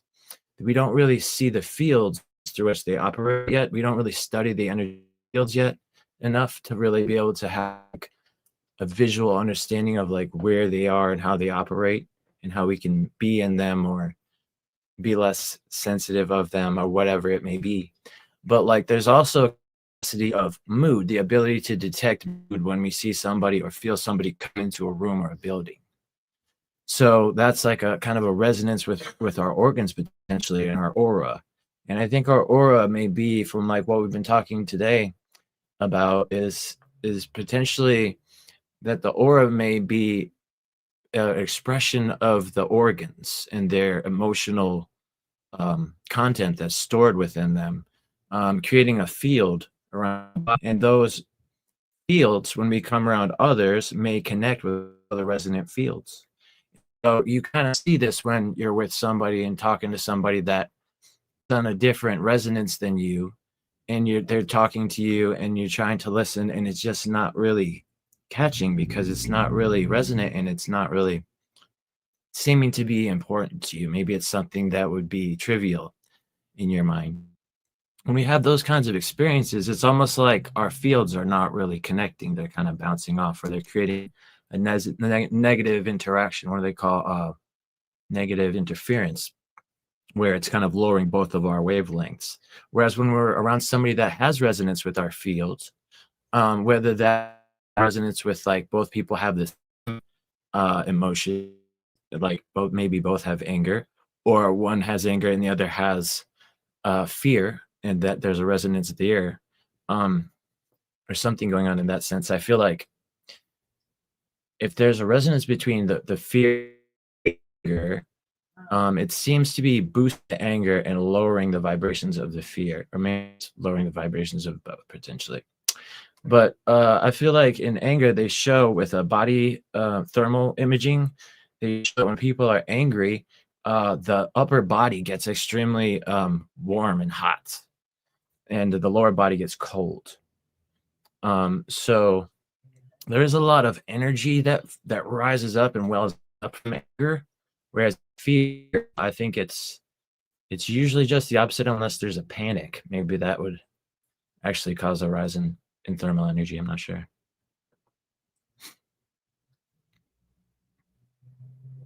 But I feel like there's so many things that are not mentioned about being able to sense the unseen.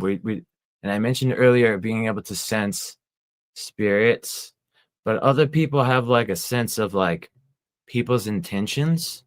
Like when they go into a place and like, oh, look at that person right there. They have bad vibrations. You need to stay away from them. So, like people have that sense, and I feel like animals also have that sense. To go back on some of the stuff that Cosmic was mentioning earlier, the animal sense of like people's intentions, they kind of know, even if somebody's pretending to be nice, but they're trying to sneak up and do something mean, unless they have like some really good smelling food that might trick the dog, but they really do seem to have a good sense of intentions. Also, studies have found that with animals, as soon as the owner intends to come home and starts to set out towards home, the animal will then know that the owner is returning or the master is returning, and then like go towards the window or the door and await their return. And that's been seen in multiple studies to be with great significant statistics on that. So it's very unusual. And they also see that like cats, when they're going to be scheduled, if they're scheduled for a veterinarian visit, they'll know and they can know and go to hide sometimes. And so that's known to happen. So they usually know to not actually plan it out in advance with a cat, like, because the cats are going to know. And so also cats can tell when people are going to pass on. And I actually recently had a precognitive experience where I had a dream that our Chihuahua Peanut had passed on, and he was in the road, and I picked him up, And I was so upset by the dream, and I woke up and I told my girlfriend about it, and a week later he had passed on. So I was kind of bit like desensitized to it already, because it had already really hit me really hard from the dream. But those kind of experiences can happen, and they can kind of prepare you for the future and stuff. So there's like a lot of things that we can be sensitive of in remote viewing. People can become sensitive of other people's actions and like where they've put things in the world, and just amazing things that we can actually tune into with our minds. Almost like insects have their antennas, and they can sense out different frequencies and stuff. We have our own antennas where we can really sense things out, even in the unseen. Yeah, brother, I think that's so on point. I like the mention of antennae, and that the number 10 is in there. It's quite interesting. And these antennae can pick up lots of different readings. It's like Starship Enterprise, Those readings, there's a lot of different frequencies that are being picked up. I noticed that our Hollowbone Hawk mentioned the Steiner senses before. What were they? So Steiner broke it down to a sense, the 5 senses and the sense of light. The 6th sense, the 7th sense was the sense of balance. Or was it the sense of heat? And the 8th sense was the sense of balance. And the 9th sense was the sense of self. I think that's how Steiner broke it down. Is that right? Hello, Burnhawk. I saw you mentioning it earlier before I went to go to the little boy's room and to sit down with my son and have a conversation with him, man to boy, about action that's going to be taken, because he was getting stroppy in the background with his mum. But yeah, I think that there's a lot in what you were saying as well, Indy, about animals and the animals having that 6th sense, what we call the 6th sense. And I suppose that is, what would we call that? Would we call that a sense of time? Isn't that interesting? So there's a sense that we haven't even equated. Am I right, Cosmic? We've got the sense of perception moving through awareness, but what about the sense of time? I think in a lot of ways, like what dreams essentially, do, it's like if we live in this sort of multi-dimensional environment, it's almost like a dream is almost like you're sending a scout into the future to sort of like, basically, these are some alternate realities you may or may not want to deal with here that are coming up. And you should try to find a way to maybe either accept them or find a way to steer around those realities and manifest a new universe instead of the bad universe that you got right now. And that's the thing that's that I kind of learned recently about the body that the Fae essentially teach me. So, I mean, this, Frank, though, and I'm not sure if everybody in the chat knows this, is the whole idea of the Zerfax concept, where reality is essentially, and all of existence is breaking down into these bubbles called Zerfaxes, right? So what I've kind of realized is that your sense of self, your individual sense of self from their perspective, does not really begin and end with the body. It actually begins and ends with your perception of what the observable universe actually is. So whatever your conception, your dream of the physical universe is your individual body. So it's, in a sense, it's sort of like the as above, so below concept. And it's like, you think about, you take the entire, universe, and then you take a Photoshop of it, and you basically kind of like put it inside your head. And so it's like I got like a miniature version of the universe inside my body, essentially. It's kind of how I sort of extrapolate that metaphorically. But the idea is everybody interprets the universe in a different way. So everybody has different copies of this universe with different variations, different belief systems, some like, different outlooks on things, different understandings of historical events that take place. And through this, a vast multidimensional landscape forms just based on our human subjectivity alone. That in a sense, that what our imagination does is it allows our physical universe to be connected to alternate physical universes through the imagination. So like I think about like the concept of like a unicorn, right? Essentially you got the white horse and it's got the sort of the phallic cone at the top of its head with that sort of spiral shape. Well, if you think about it, it's like, I mean, obviously, I don't know whether people here believe in literal unicorns or not. But let's just say for the sake of argument, they don't literally exist, right, in this physical dimension. But, you know, people may not necessarily have physical evidence of a unicorn. But if you think about alternate realities and alternate universes, right, it's not impossible that a horse could evolve with such an appendage on its head. And so if you think about that, maybe there's a universe or a dimension where that type of organism actually does exist. And so what our human subjectivity does is it sort of through the astral plane, it sort of tethers our physical dimension to an alternate physical dimension. So if you think about like imagine each physical dimension is like a little sort of like island with like a little palm tree on it, right?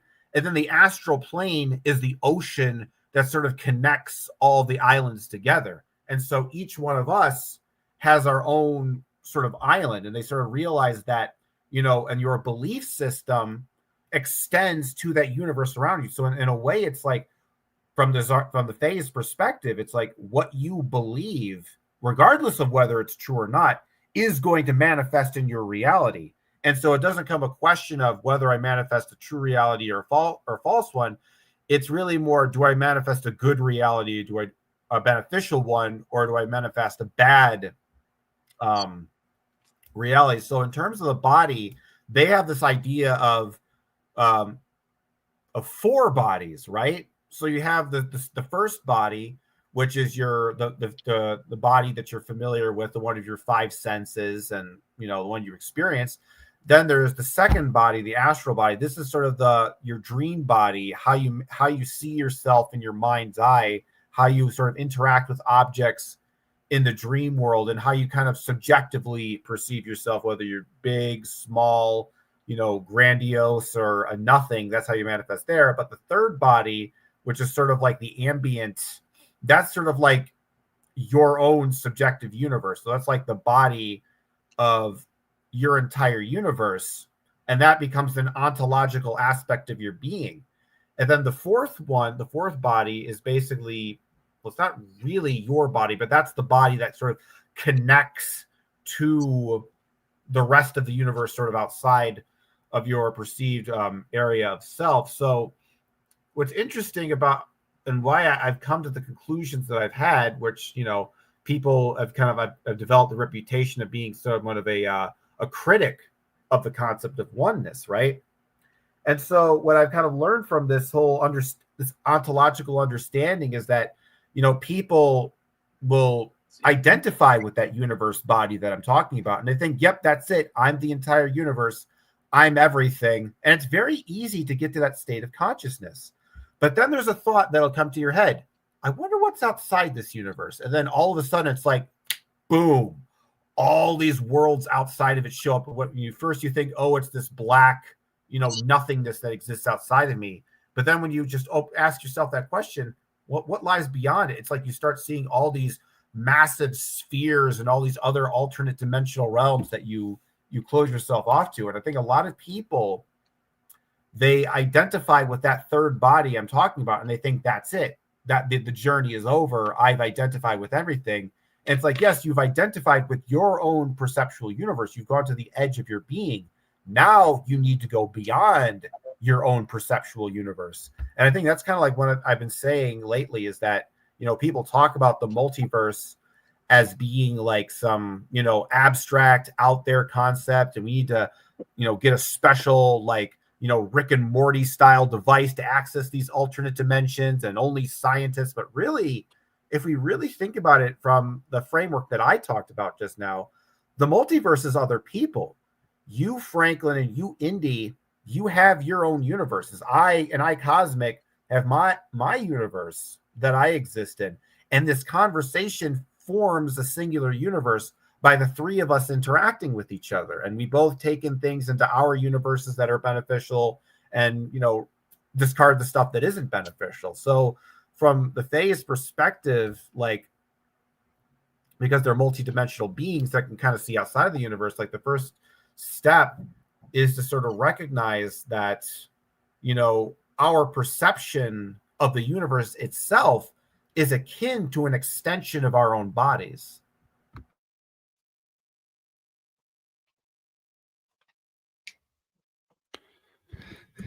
Yeah, I would say that that's like an interesting way of looking at it. I would even say that the body is an extension of that. In a sense, I'd look at it from both, or the body is a set of impressions, a result of that. Yeah, like all of these senses are like sort of compounding in towards the body, which is quite interesting. And I was thinking about this. There are other senses we haven't even considered. Like we mentioned, the sense of time. Isn't that an abstract one? Yeah. That's like to do with the dream, like you were saying, cosmic.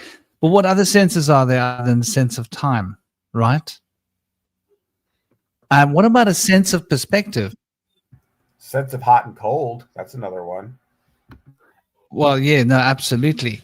I mean, I've always thought that that's related to the sense of touch, though.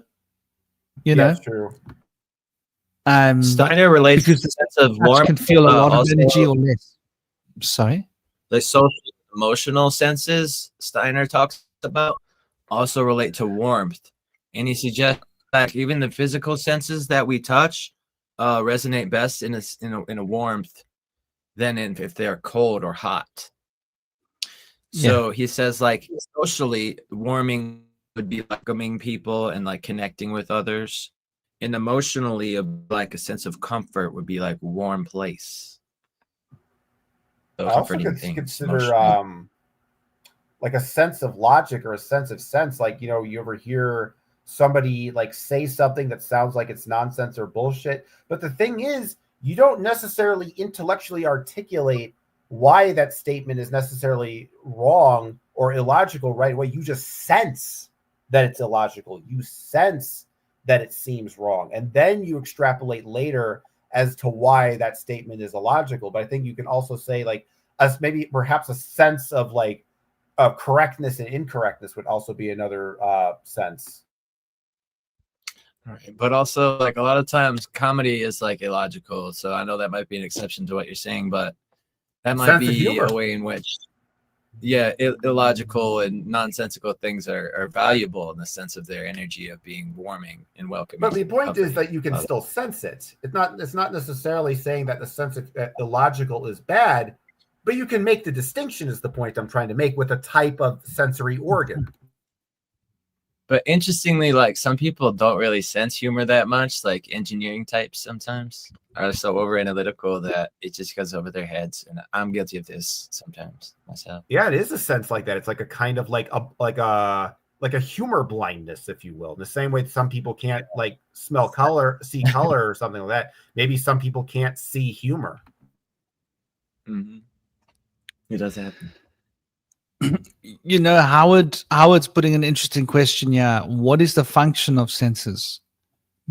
Do organs come before senses, or are organs timeless archetypes, metaphysical in nature, but made physical in our bodies? And that's an interesting concept. Senses are, I guess they're sort of like the gateways of the self, right? They act as just sort of the arbiters of what gets into our universe and what gets out of it. Like if you see something, for example, let's say you see some plant or some flower, you're like, ooh, I really like that, flower or something. I'm going to make that part of my imaginal landscape because I really like that flower. Or maybe you see something that's really ugly or disgusting. You're like, ugh, I don't want that. And it offends your eyes. You're like, ugh, I don't want that in my universe. I don't want that in my sphere. I'm going to close off this gate. I'm going to let that sort of things out. So I think when it comes to senses, it's about sort of understanding the universe outside of our own subjective universe, if you will, understanding what is beyond us, the gateways that sort of distinguish our sense of being from God and the outer world around it. They're like facilitators, if you will.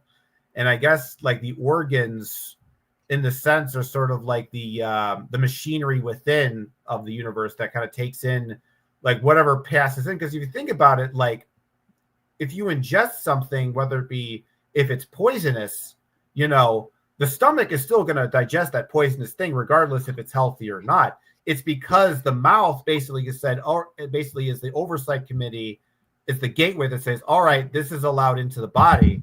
And if you think about it, it's kind of like a civilization. Like you think kind of like, not to make this political, but it's kind of like the immigration crisis that a lot of people have in this country. Now, whether you think immigration is good or bad, that's not really the point I'm trying to get at here. But I'm saying that there's a similar kind of, you know, process here in the sense like, so for example, let's say like you have politicians that say, I'm going to let in all these undocumented immigrants into our country because I think that's the right thing to do. And that's kind of like, you know, a mouth saying like, hey, this food tastes really good. I'm going to ingest it. But then when you ingest the food, it's like, oh man, you know, I'm really sick. I feel really sick to my stomach. And that's in the same way the people in the infrastructure of that world are like, they've ingested that new thing that the bureaucracy allows in. They're like, ugh, this is making me really sick. I want to vomit this up.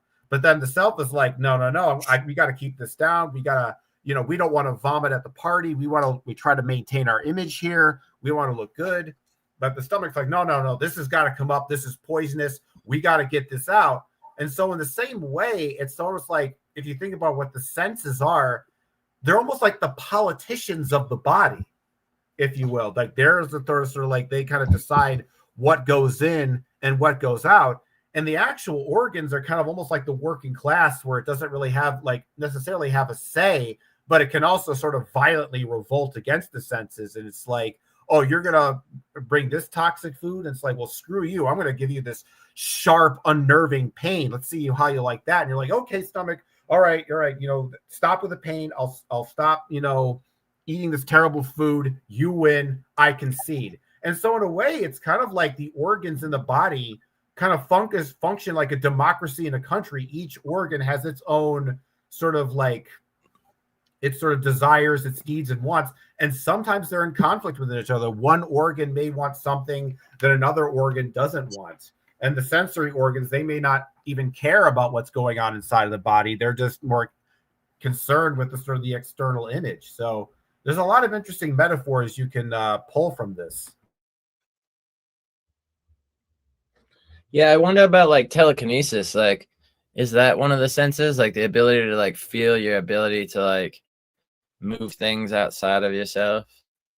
And I feel like it kind of relies back on the ability to see or hear what's being moved. And so like if somebody was impaired, either like deaf or blind, and like couldn't really tell if they was moving something, and they might move it too much, and like other people might be astounded or something potentially. Because I think without being able to have that visual or auditory check on like, is this being effective yet? And they're usually like yearning like really hard to be able to do telekinesis. I've seen from Russia doing it, and she out of her, you can tell.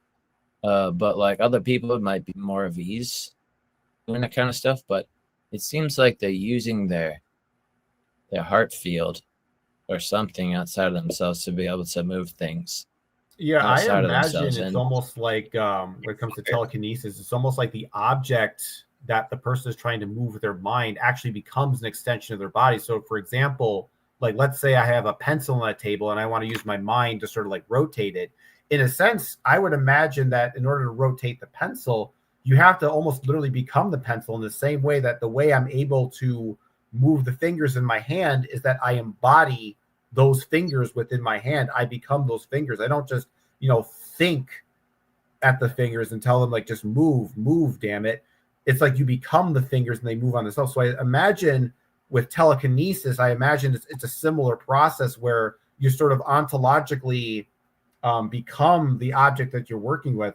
But interestingly enough, like, I think one of the reasons why telekinesis is so difficult to do and why it's so because you think, we live in a world that's filled with mind, and you think everything is alive. It's like, well, why shouldn't I be able to move objects with my mind? Why shouldn't I be able to do that?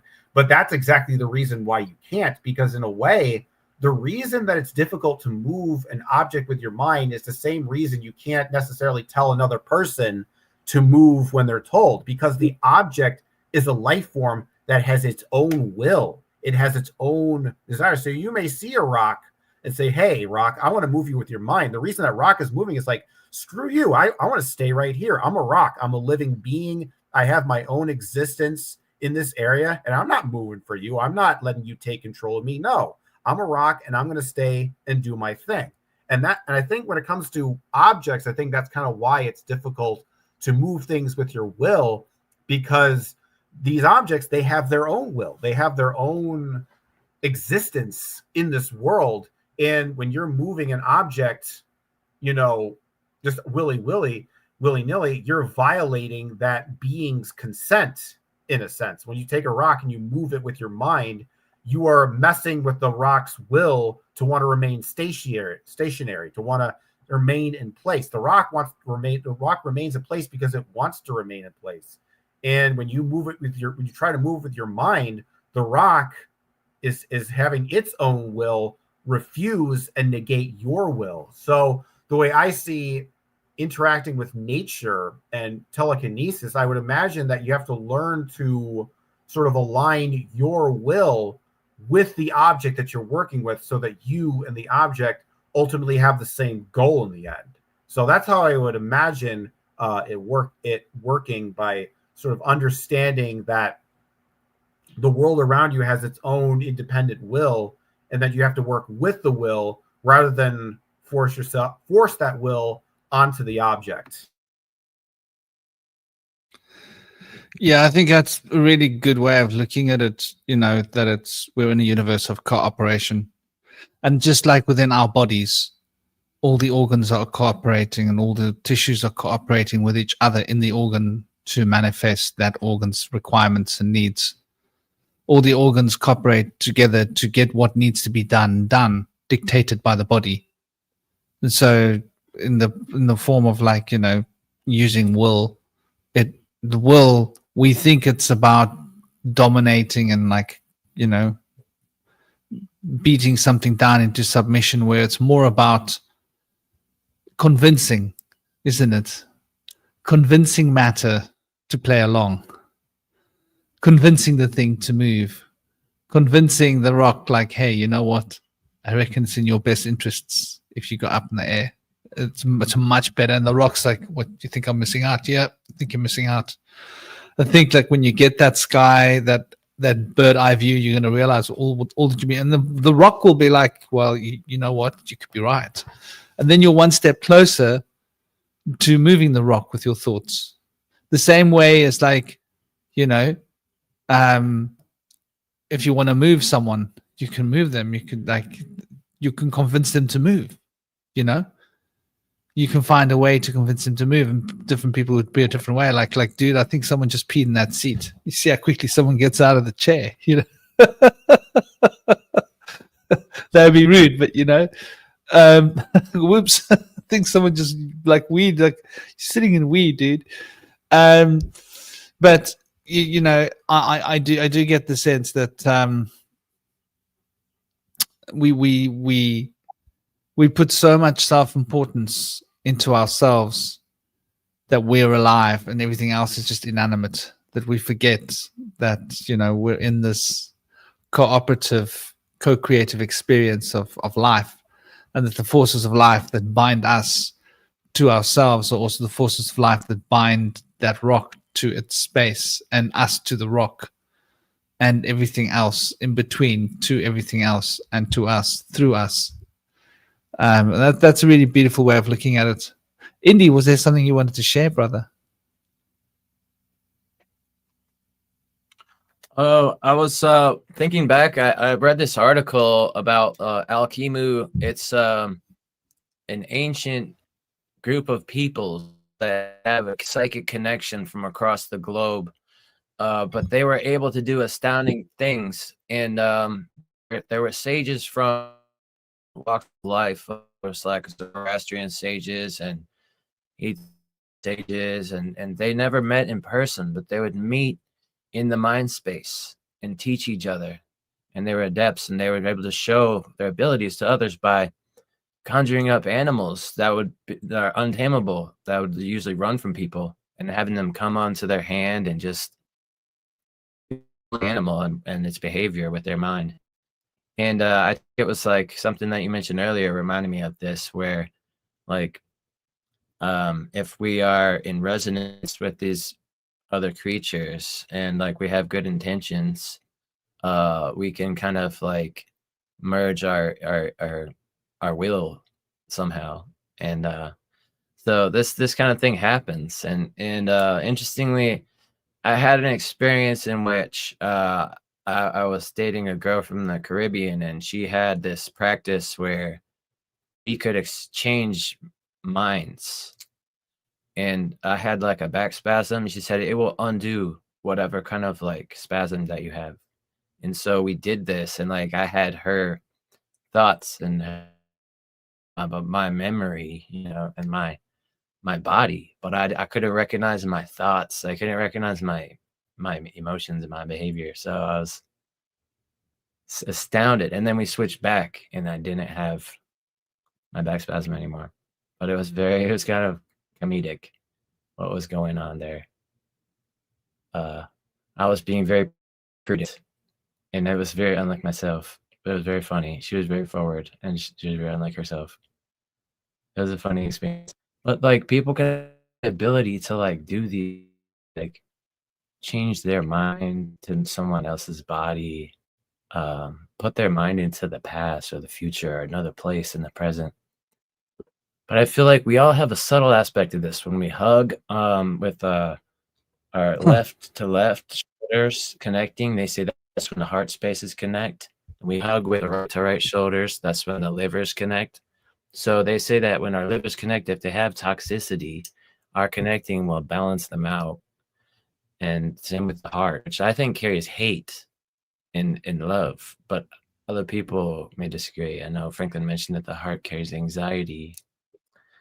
And I feel like there's some level of anxiety, hatred, but it's almost like a masked anxiety, like anger is masked anxiety. Or at least conjured by anxiety to be fired up. Heart senses rhythm. That's another sense. The sense of rhythm, I think we should talk about. Well, I think that sense of rhythm is sort of the sense of time, isn't it?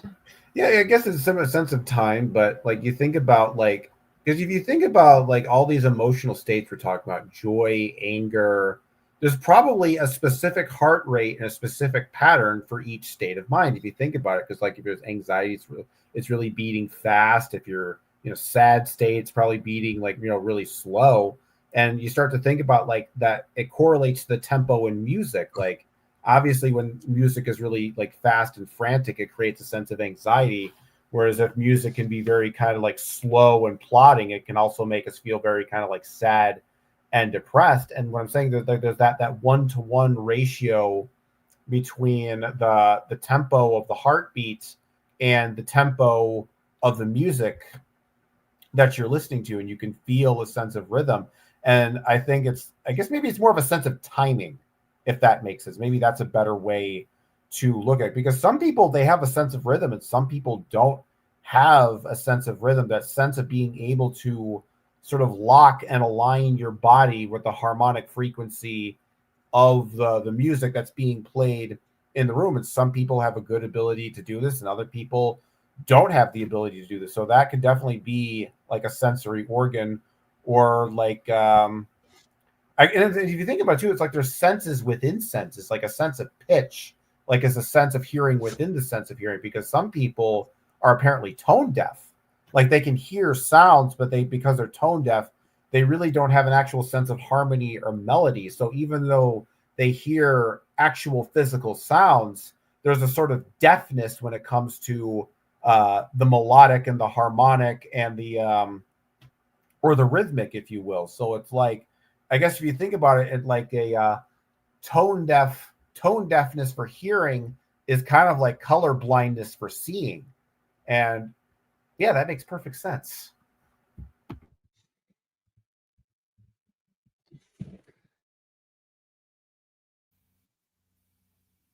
That is interesting. Am I with you guys? Everything good? You're with me. Can you hear me, Cosmic? Yes. Am I here? Are you there? I can hear you, but your visual feed is not moving. It's a still image, but I can hear your voice just fine. Okay.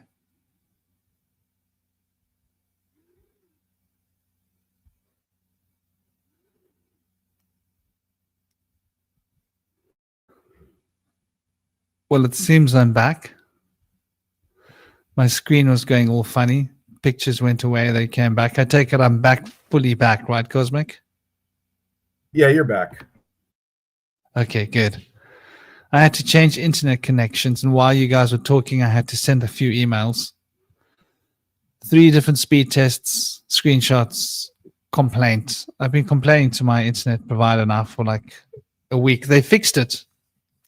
They reset it just yesterday, right?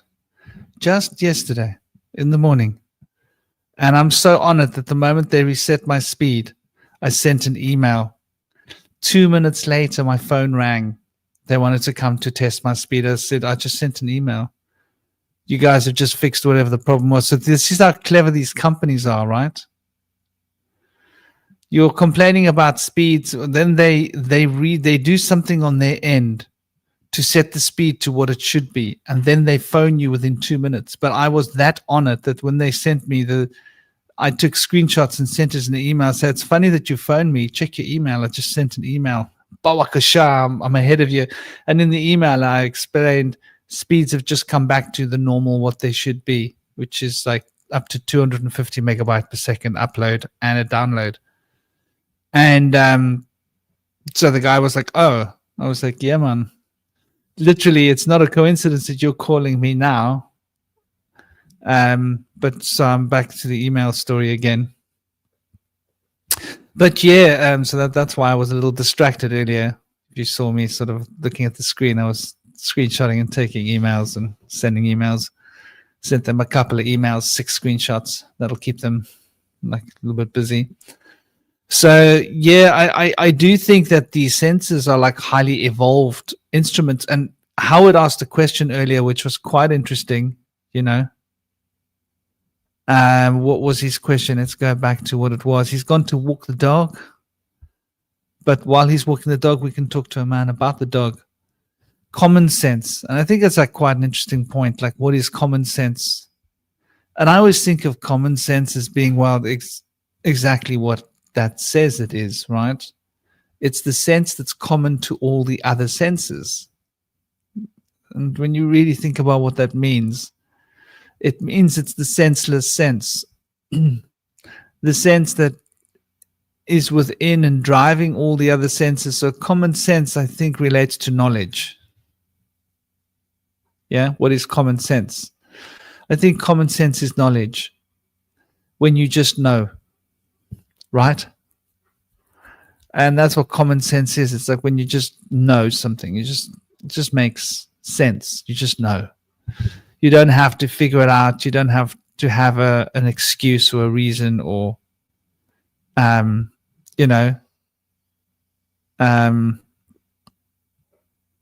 yeah, unlike nonsense. Nonsense is when you've overthought something and you've got so many ideas building up this higgledy-piggledy structure, and you're trying to convince yourself, like, no, that makes sense. That makes sense. But that's like nonsense, really, because like there's no common sense. Common sense is when you walk outside and the ground is hot, right? And not only are you experiencing the heat in your feet, but you're aware of the fact that this is burning your feet. And you know that this is burning. It's like there's information involved with the sense. Or you know there's a fire, and you know if you put your hand in that fire, it's going to burn you. right? So there's an element of precognition in a sense you can like apply to the common sense element. Common sense of you see the rain outside, it's raining, right? And it doesn't rely on one particular set of data or it's a mental process. It's an inner experience of an external process, common sense, I think, where the senses are external experiences. Like you experience the wetness, you experience this, you experience that, you experience the heat, you experience the light and the shapes on your eyes. Steiner equates the sense of light separate to the sense of vision. I don't know if I do that. To me, the sense of vision is the sense of light, right? Because I can only see light, right? What can we see? Light. And the different hues of light reacting, colors, which is different frequencies of light, and how that light is contrasted to patches where there's no light, shadow. And so we can see the contrast between light and not light and the different hues of light. And that builds an image in our minds, which is just essentially an experience of light. So yeah, that common sense is an interesting one. It's like a mental experience, purely internalized, but at the same time, completely external at the same time and validatable. So when our inner senses, what we're thinking inside our minds, are running exactly parallel to what we're experiencing in physical senses, but all of the senses, and they are completely aligned and expressing the same sense of information, I think that's what we call common sense. I have a thought experiment for you to try, Franklin, and you too, or Indy, or anybody else in the chat, but it kind of relates to this whole conversation. But I just kind of have a thought in my head, like, can you think of a fruit or a vegetable where the taste of the plant doesn't match the color? You get, like, if you start thinking about it, you're thinking like, I can't really think of an example, but that kind of shows like a deeper reality in consciousness, and that when you're seeing something, the color of an object also corresponds to what that object in some sense tastes like. I don't know. What are your thoughts on that? This might be like a laughable response, but maybe raspberries are like more of a blue flavor. I don't know. I think that is a very interesting concept, Yeah. I think there's a relationship. For example, go with me on this. What makes raspberries taste the way they taste? Right? They have a particular set of minerals in them. Yeah? They have a particular set of sugars. Sorry? They don't have as much iron as a strawberry, so maybe the lower iron content makes them taste red. Yeah, exactly. So that they've got a particular set of minerals, a particular amount and type of sugar, and all of these things compound together to produce that color, right? So in a sense, like, there's a relationship that our consciousness has, because on an unconscious level, we're aware of the fact that this taste is that color, because if there was less manganese in a blueberry, for example, and less copper, less whatever else, it wouldn't taste the same as what it does. When you eat a strawberry, I think that increased iron is part of that flavor, right? Because iron's got its own sort of tangy flavor on the tongue. And so all of those compounded things together, there must be some relationship between the alchemical components of that material, the color, and the taste. And so the taste is like a way for the body to recognize, you know what? I can taste iron. I can taste manganese. I need these things in my body, so I want this. This tastes good, right? As opposed to your body's like overdosed with iron, and then you eat something with iron and it makes your stomach feel queasy and it's disgusting. No? Well, I have a correction. Apparently, raspberries do have iron. They might even have twice as much iron as strawberry, but they have 3 times as much zinc. And they also have 2 times as much copper and manganese and magnesium as strawberry. So I think maybe it's the zinc that gives it that blue taste. It's like zinc is like a silver to me. What do you think of zinc? Does it have a color? I think there might be, yeah. Yeah. I think it's a silver metal color. So I think that when you burn there's zinc, an element of blue related to it, though, maybe. yeah. Have you ever seen zinc when they burn it? It'll like burn your retina. You have to use like a lens to see it. It's really bright. Maybe it's got a blue element in it. Yeah. And with the right alchemical process, the blue will become prominent. Like copper has got blue in it as a color, but copper's also got green in it as a color, right? Depending on whether there's copper sulfate and when you've got the sulfate with it, then it becomes a copper sulfate. It will turn green.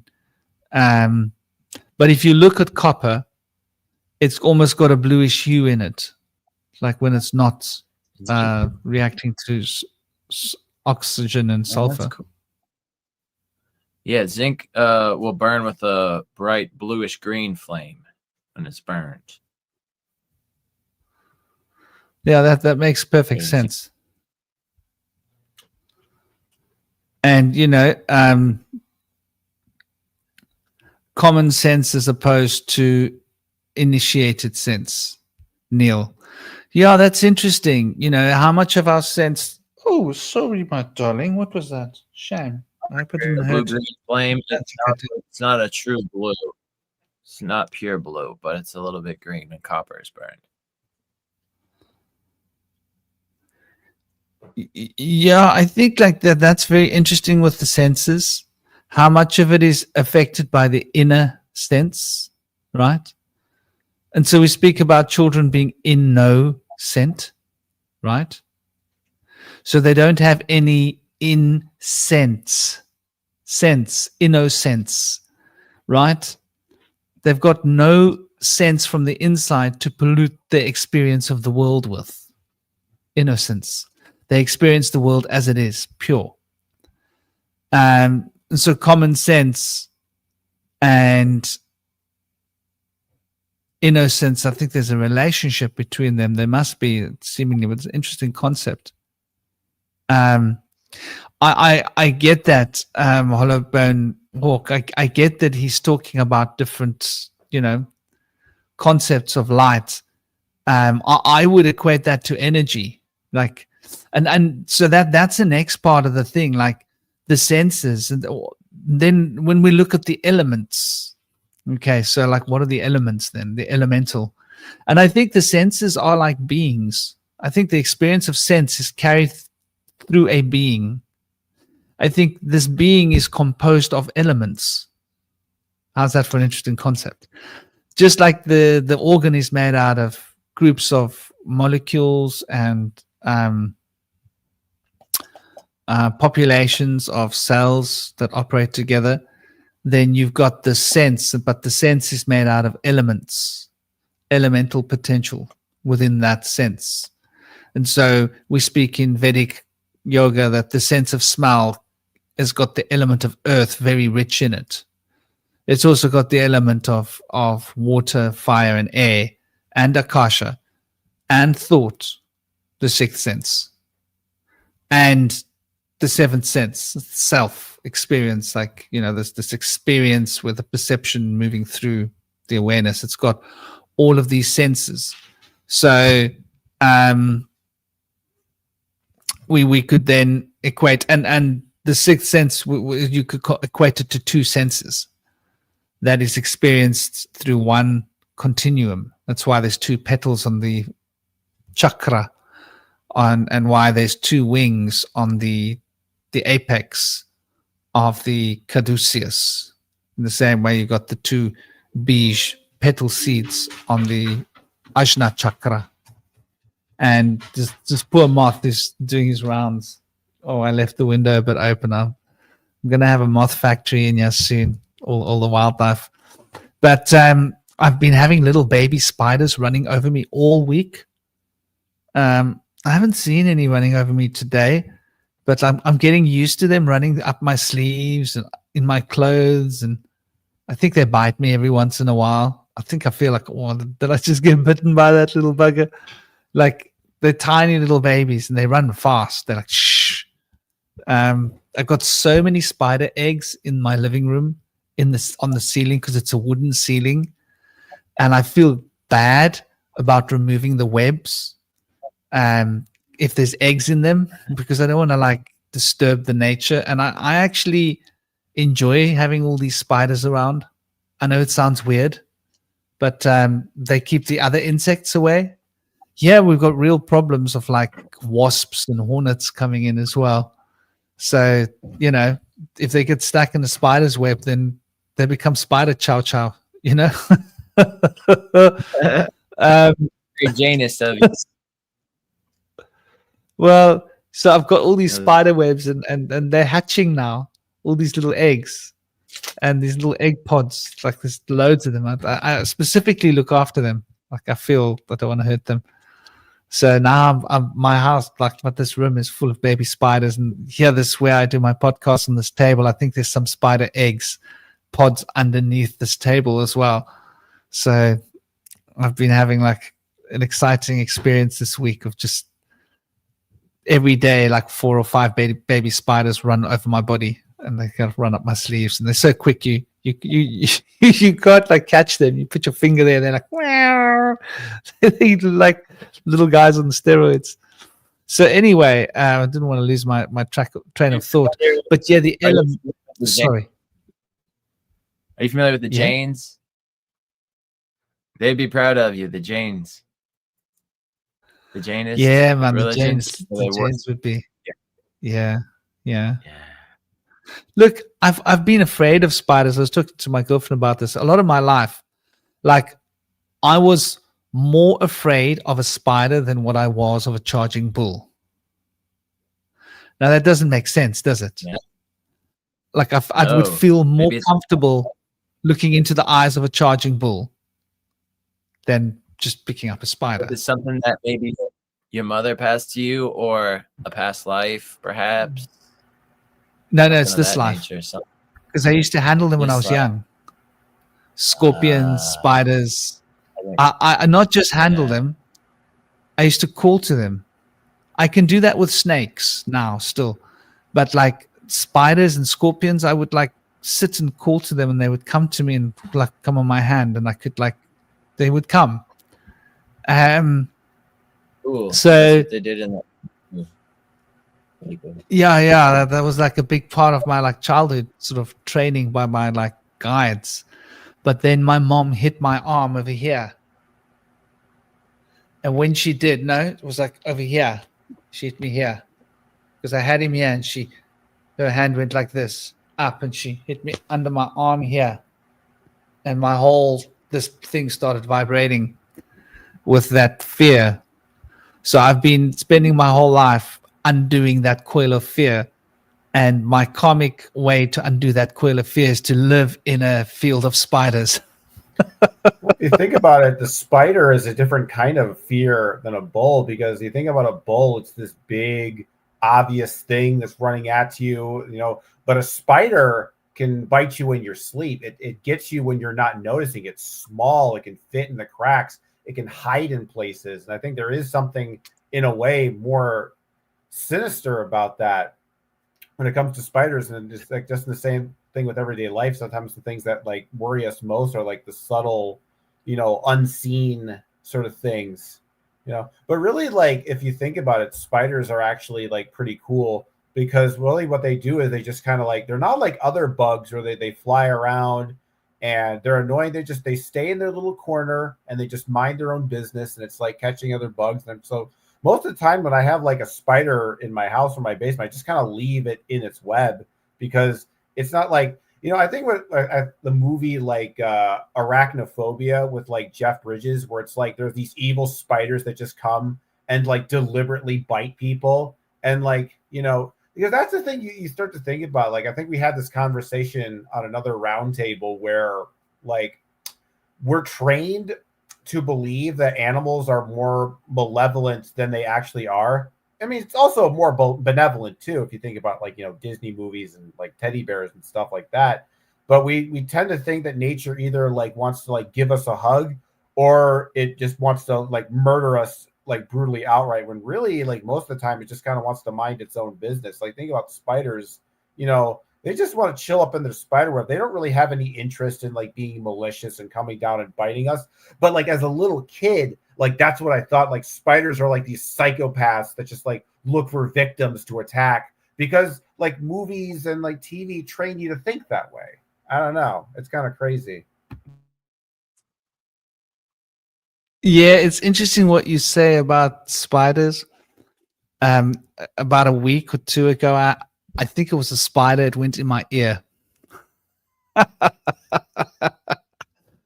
and I got into bed, and like there was this thing crawling on my beard, and without thinking, I was like, "Hey, what's that?"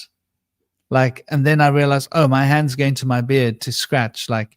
And then it crawled up quickly, like into my ear, and we went in. I was like, oh, damn, it's gone in my ear. And I was like laying there with this thing going in my ear, like doing this little journey. And it's not my first rodeo. I've had a lot of things crawling in my ears, like living in the jungles, you get used to it. So I just like kicked back and I thought, wow, screw it. I'm just gonna go to sleep. Next morning, I was like, my ear still feels a bit weird. But my point is, I think that's what it is. Like, it's that they go in your ears. They do that kind of thing, And I have some big spiders. Like, they'll come like the size of my palm of my hand. Yeah. Oh. And they'll chill on my ceiling. And these ones aren't the ones that have webs. They got thick arms and thick limbs, and they like huge, massive spiders. And they'll like sit above my bed and on the ceiling, and they'll just like hang out and sleep there for like a day or two, and then they'll move over there. And so you're going to sleep at night, and you can see the spider like hanging above you, like on the ceiling. You better not fall down on my face because it's big, it's heavy to wake you up. But yeah, there's an interesting thing with spiders. Yeah.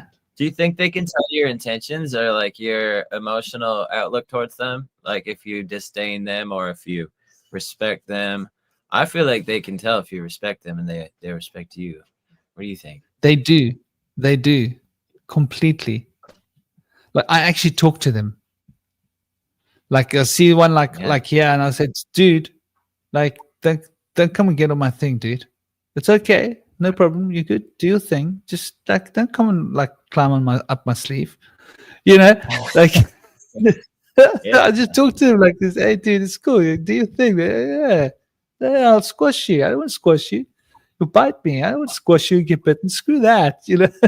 I have like a candid conversation with the little dudes, and so yeah, man, I definitely sense that, and like they're very intelligent. And that's an interesting point, talking about these elemental energies, which I think are like the components, the elemental components of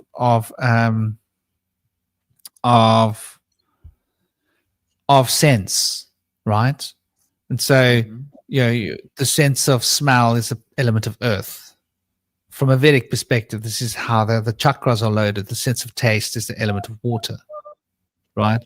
So taste is the sense of taste is carried by water elemental beings, right? And the sense of vision is carried by fire elemental beings, because fire radiates heat, radiates light, right? So that radiance of heat and that radiance of light is what you can see. Even if it's like from far away, light comes from heat somehow. Okay, we've got LEDs, but LEDs still come from heat. They're just a much more efficient form of light generated from less heat, but still light generated from heat. You can't escape. Light is generated, is got a relationship with heat.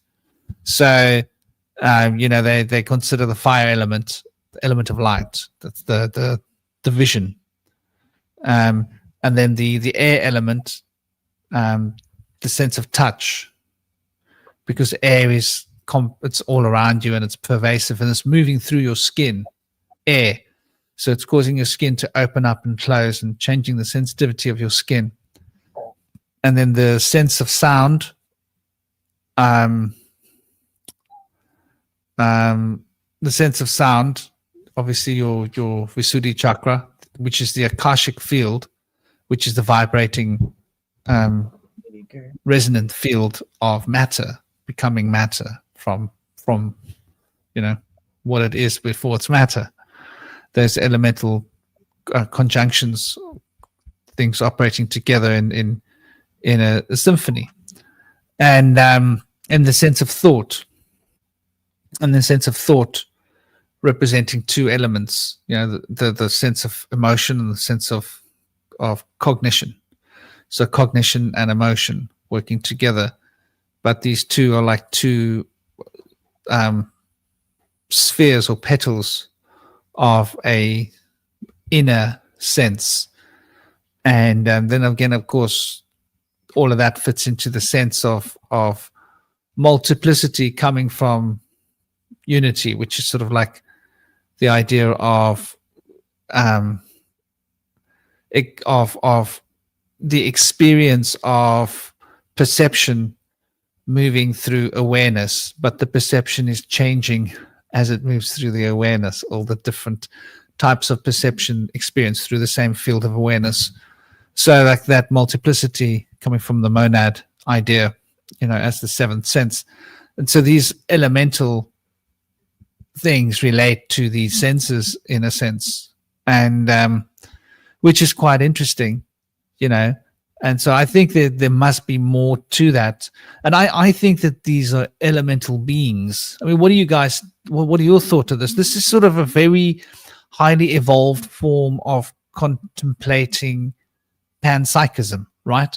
That the very sense of sight is carried by fire elemental beings that are alive. And that the very experience of sight is a borrowed sense of experience shared between an elemental spirit and yourself. What do you guys think of that?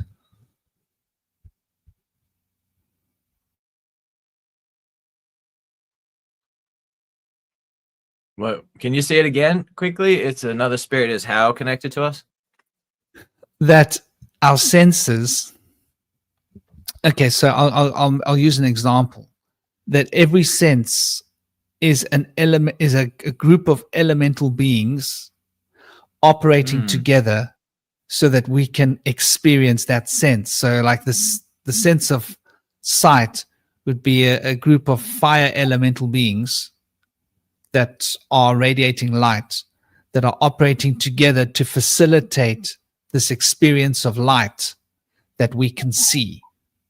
And the sense of sound is a group of elemental beings, of Akashic beings that are basically beings of pure vibration, operating together to give us a sense of vibration. And that's the sense of touch is a group of air elemental beings or an air elemental spirit operating through us, which is made out of air elemental spirits, giving us the ability to experience a sense of touch. And the earth element is earth elemental beings, the experience of smell. And so that these senses that we take for granted as senses are actually our connection with elemental energy.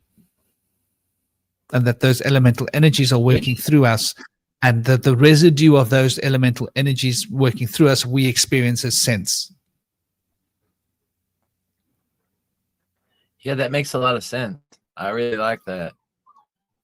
And I had like this out of body experience where I seemed to have awoken on like a higher plane in which I was encapsulated within this like egg or pod or seed. And I got the feeling like I was like, prematurely awake there. I was not supposed to awaken yet until it was my time to like hatch out of the pod. But at the same time, there was these three eyes that were watching me. but I could see them all because like my awareness was not like with two eyes. My awareness was like in all directions, and I could see things on such an amazing level. It was like incomprehensible to the thing we see here. But the three eyes were seeing me and were like telling me like to go back, but at the same time they were like eyes, and so like they felt like they were the eyes through which I experienced my perception. And they were also like the shape of this pod could change, and it changed like the way that I could perceive things. So I felt like there were like three eternals there that were like guiding my experience here. And not to say that this realm was not real in itself or a simulation, but to say that there's a higher aspect of the soul that can be born from our experience here in another place. From that experience, that's what I gained. But there was definitely the feeling of three different individuals or three eyes seeing me there. And so that really resonates. But to see like our connection here, I like what you mentioned earlier about the organs being our connection to other deities that are able to connect with us through the air. And I feel like that could also be connected through the organs of our sense organs. Maybe some of them are in our emotional organs as well, and through the sense organs, some of them govern our sense abilities. To me, this occurs through the mitochondria. It's a prokaryotic hive mind that's allowing this stuff in my understanding. So for that to be the case, it's definitely the case. And I feel like the mitochondria appear to us as spiritual beings that resonate with our understanding of the human form, because their form is not really recognizable to us. So I feel like they communicate to us as angels or demons, according to like our connection with the world or our lack thereof. And so whether there's light or dark, like they can foster that connection or show us where we're at if we don't have one through our visions that we see. And like people that smoke DMT, sometimes if they have like a guilty conscience, they'll see like dark visions and dark demon apparitions. Whereas like usually people that are spiritual, that are usually the people that are the demographic that would do something like that, usually see like angelic things or just geometric aspects, fractal light patterns or things like that. But it's interesting how there may be a connection there with angels or demons or various deities or gods and goddesses controlling our various senses or organs and having a connection to us through us from them. That's really brilliant. You can go far with that, I think. A lot of directions.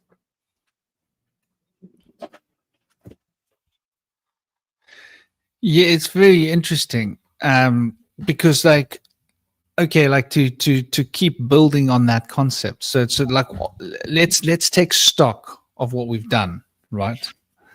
We started with the organs that were made out of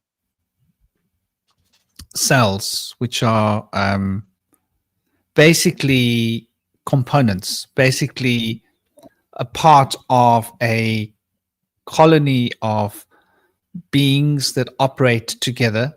And within this colony, there are different populations of these beings, and they all share the load of experience, and they become an organ. And that these organs operate together in groups in the same fashion to facilitate a harmony, in the same way that each organ has all these populations of tissues working together as an organ. We have the organs working together as systems, and the systems of organs working together to produce harmony in the body. And then we took it to the level of looking at the senses and seeing the senses as being sort of the carriers of the consciousness experience through the body. And that the consciousness is really the expression of all of these life force of these beings that we're experiencing in the organs. And then we expand these senses out to be, each sense is created out of elemental beings, and that these elemental beings carry the essence of what that sense is, and we experience the sense as a after effect, as a consequence of these elemental beings doing their bidding, doing their work, what they do. So that's sort of like a threefold consideration. Then we look at these elemental beings and we go, well, what are these elemental beings really made out of, right? And if we start considering what these elemental beings are made out of, well, they're made out of the substance of thought, right? They're made out of mental substance, emotions, thought, energy, which is also mental faculties. Now, we want to consider the mental faculty as a being, and within that being, or a whole world, and within that world, we're looking at a fractal model here, basically. We want to consider these mental faculties of okay, so we're looking at the earth element, for example, right? We look at the earth element, we are considering the nature of for example, the sense of smell, and the sense of smell carries with it a element of common sense and an element of analytical potential, and to rationalize the sense of smell, right? So the elemental beings of earth are constructed out of these mental beings, which we experience as an after effect or a consequence. Are you with me, Cosmic? Yeah. So like the fractal is breaking down and it's expanding, right? And so the sense of smell then are these elemental beings of earth elements, like earth spirits, that work to produce the experience of smell. And then these earth elemental spirits are created out of mental faculties that relate to the principle of, which are also beings. We call them mental faculties, but they're actually mental beings, beings of pure mental potential that relate to the common sense of analytical and rational thinking, right? And what we experience as analytical potential and rational thought is that potential mental being that is the body, those little make up the population of the elemental earth beings. And so we can then think like, well, what is the water element, right? What is the water element? And so there's an element of discrimination that comes with the element of water, the ability to reflect upon things, to consideration. So that the principle of consideration is a being that we're experiencing, and that being is a series of beings that operate together to facilitate the experience of consideration and the other aspects that move through this, like contemplation, for example, and reflection, to reflect on something. It's all the same sort of elemental field of beings, and these are mental beings within the body of these elemental beings, which we call mental faculties. And so we can extrapolate each element, right? What is the fire element? Well, the passions, right? The passionate getting hot and getting that passionate willpower expression, and the desire, that heat of that desire is that element of that. That's why porn is what it is, right? Because it wires our desire body directly. It gets us hot. You look at a woman and she's hot. What do? You get aroused, right? So, and that powerful, passionate energy is really the elemental beings' innards, if you will. And that passion and desire, and the element of air, which would be the principle of thinking, right? Of thinking, of thinking and planning and you know, of putting things into contextualization, the element of air.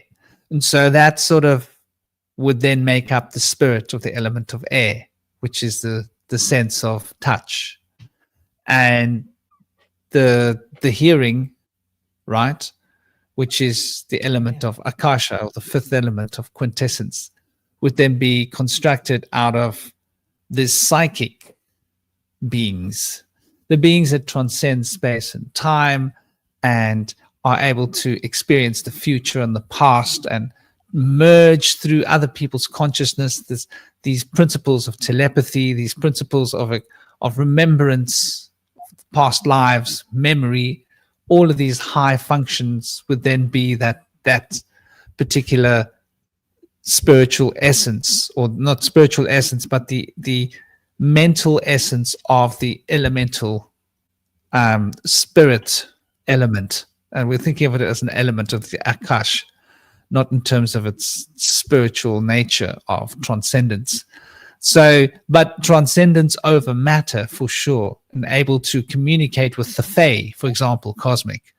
So, does that make sense to you, that these elemental beings are made out of mental things and mental populations that facilitate this mental experience, which is the core heart of that elemental being, which is experienced as that sense, which is materializing as particular organs in the body? It's a mouthful.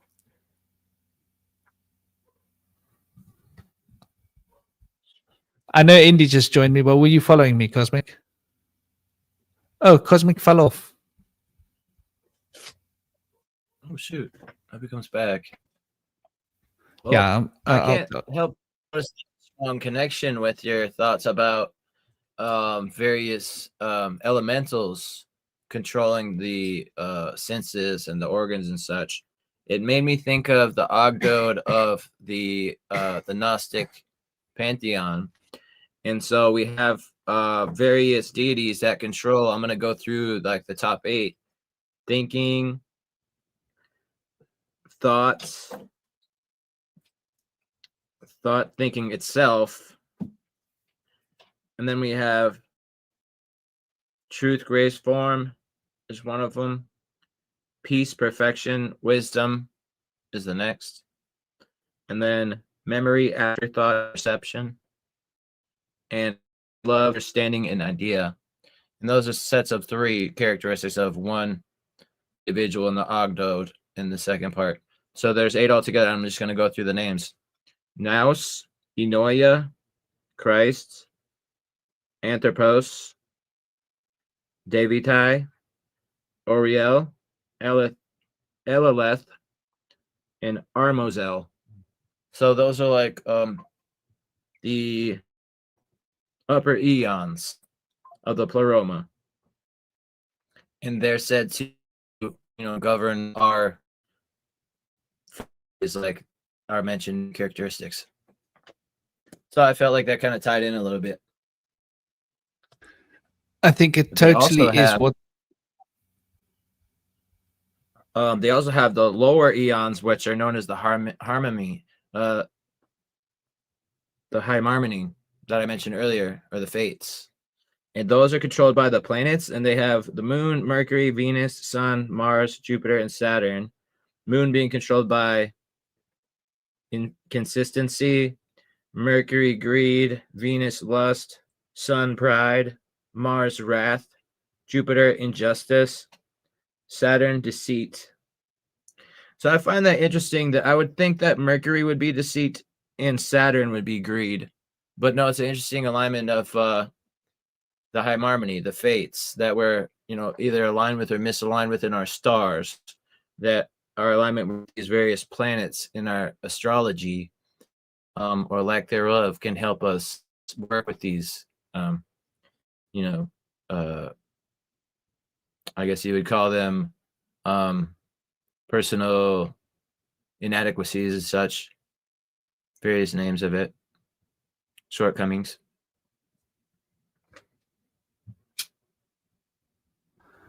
Yeah, I think that makes so much sense. I think to me, when you speak about that, this is what the Greeks are hinting at, right? That these experiences that we experience are granted to us. And I've covered this extensively in my Bush Whisper Speaks series for those of you interested. I keep banging on about this chain of life. And this chain of life is what I'm talking about. It's like if you were to go outside of your body and look at this universe from the astral plane, this is what one seems to see. That everything is constructed of smaller beings. And these smaller beings become bigger beings. And everything is just this cooperation between all these beings that operate in this perfect mathematical system to produce the body, to produce the experience of sense, produce all of these. And all of these physical emanations that we're experiencing seem to be somehow this fundamental experience of the fractal nature of experience and being, which is, I think, the structure through which consciousness is able to manifest the universe. And so that, to me, is what you're talking about. When I hear it, I'm like, it's ringing all the same bells. It's like I'm listening to the ding, ding, ding bells ringing. And I think that's very interesting, because when we get to the principle of thought, it gets interesting. When we think of like the internal sense, because in the internal sense must also be made out of mental creatures. And so what do you experience when you're thinking? What are all those thoughts? Are they little beings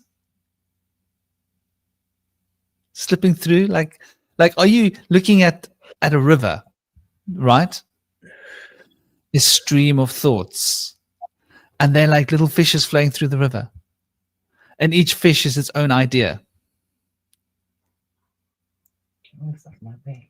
And so when we're thinking, we're actually... Sorry, yeah? That's really what it is. I feel like, because when I learned about the Human Microbiome Project, they studied the mitochondria, they found that there's a there's a large amount of mitochondria in the neurons, and there's so many more than in regular cells. So there's like 10 to 100 times as many mitochondria in the neurons, which to me was like, ding, ding. That's what's going on there. I feel like they're having little conversations as the light pulses are going through the nervous system. They're lighting each other up with their various insights, and they're coming to like various like thoughts in our minds through like long conversations that happen through many like lifetimes of theirs. It's like only like a pulse of a second for us. And I feel like there's really a lot more going on there. If we look at the mitochondria facilitating our thoughts, I think there's a lot there, because like they're the energy of like the whole body. Without mitochondrial health, like the whole body becomes fatigued and diminished. And there's a lot of people develop mitochondrial diseases and stuff, and it's very detrimental. So I feel like they when they get these diseases and they have the lower counts of mitochondria, their thoughts diminish too. They have problems thinking and comprehending and having attention and stuff. So I feel like there's definitely a connection there. But also, you know, in a figurative sense, in like in the spiritual other planes and stuff, I feel like, yeah, you know, we could basically like associate our thoughts with like various shamanic animals, because they have resonance like with their character, you know, and like various things like whatever personality traits that we ascribe to each other could also ascribe to like a various animal, or like the animal deity of the shamanic deity of the animal in its archetype.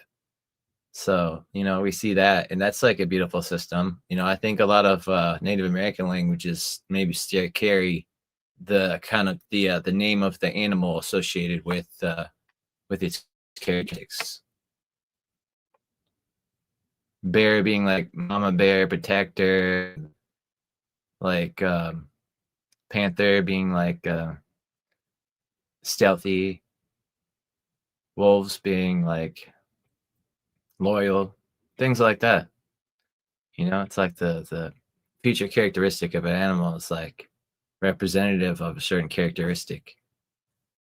So I feel like they could also ascribe towards, you know, a pantheon of angels or various deities or something as well. Yeah. Yeah, exactly. You know, with me, this is what I noticed when I was a child. I noticed there were these animals around me that weren't physical. I was like, who are these animals? And I could literally, like, when I would lay in the bath, I'd close my eyes and they'd be there, and they'd be like this one. And I was like, okay, you seem to come quite often. Like there was my little black cat. I was like, you often are here. And then there was this one, which was like a kind of like a flying horse. So I was like, okay, you seem to come a lot as well. And I was like, okay, there was a Pegasus. And then like, hey, where's your wings? You got a horn on your head. And then I was like, okay, I had like a unicorn, and I had like Pegasus, and I had like all these weird creatures around me. And I think these are like aspects of our thinking, aspects of our experience, of our consciousness. And I think, you know, this is probably why we have these ideas of Pegasus and creatures that are like mythical, because maybe they exist on another plane of existence. Maybe they at some point even existed here, but our consciousness seems to carry this, you know. And it's interesting, you know, like the serpent's always been a big part for me. And yeah, that's got to do with like that flowing consciousness flowing through the body kind of thing, you know, and uncoiling and coiling.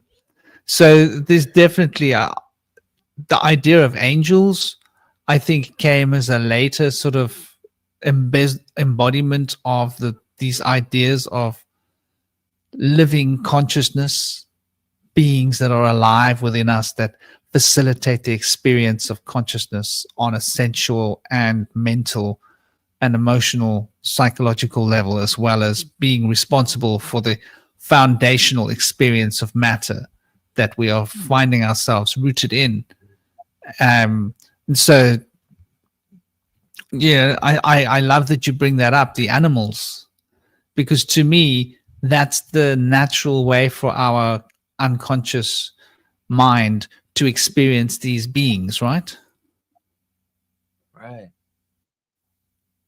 The most natural way you can imagine. Like you can embellish it as an angel with all these toys, but it's really an animal. No? Yeah, I find animals to be in full thrival and very divine in themselves. You know, it takes so much for us to subsist, and it's tough when a human becomes feral and tries to, you know, join with the other animals. We can only do so much. Like our physiology is not really as stout as like wild creatures are. So like a lot of people have issues that are, you know, kind of debilitating and stuff. Our teeth and our nails are weak, and our bones and muscle density is low. Bone density is low compared to other animals. So it's tough. It's hard for us to compete with them or join them. But you know, some people do, and it's like the only thing they can do when they get lost in the wild, like as an infant or a young child, and they become much more stout. But it said that Nebuchadnezzar fell from the throne and was cursed by God and lost his mind and developed megalomania and roamed with the cattle for 7 years. And that when he returned, his fingernails and hair were the thickest anybody had ever seen by far, like 5 to 10 times thicker. So there's like a response that the body has able to survive through like sleeping out cold without, you know, a shelter, along with some cattle. That'll toughen you up, you know, if you survive it.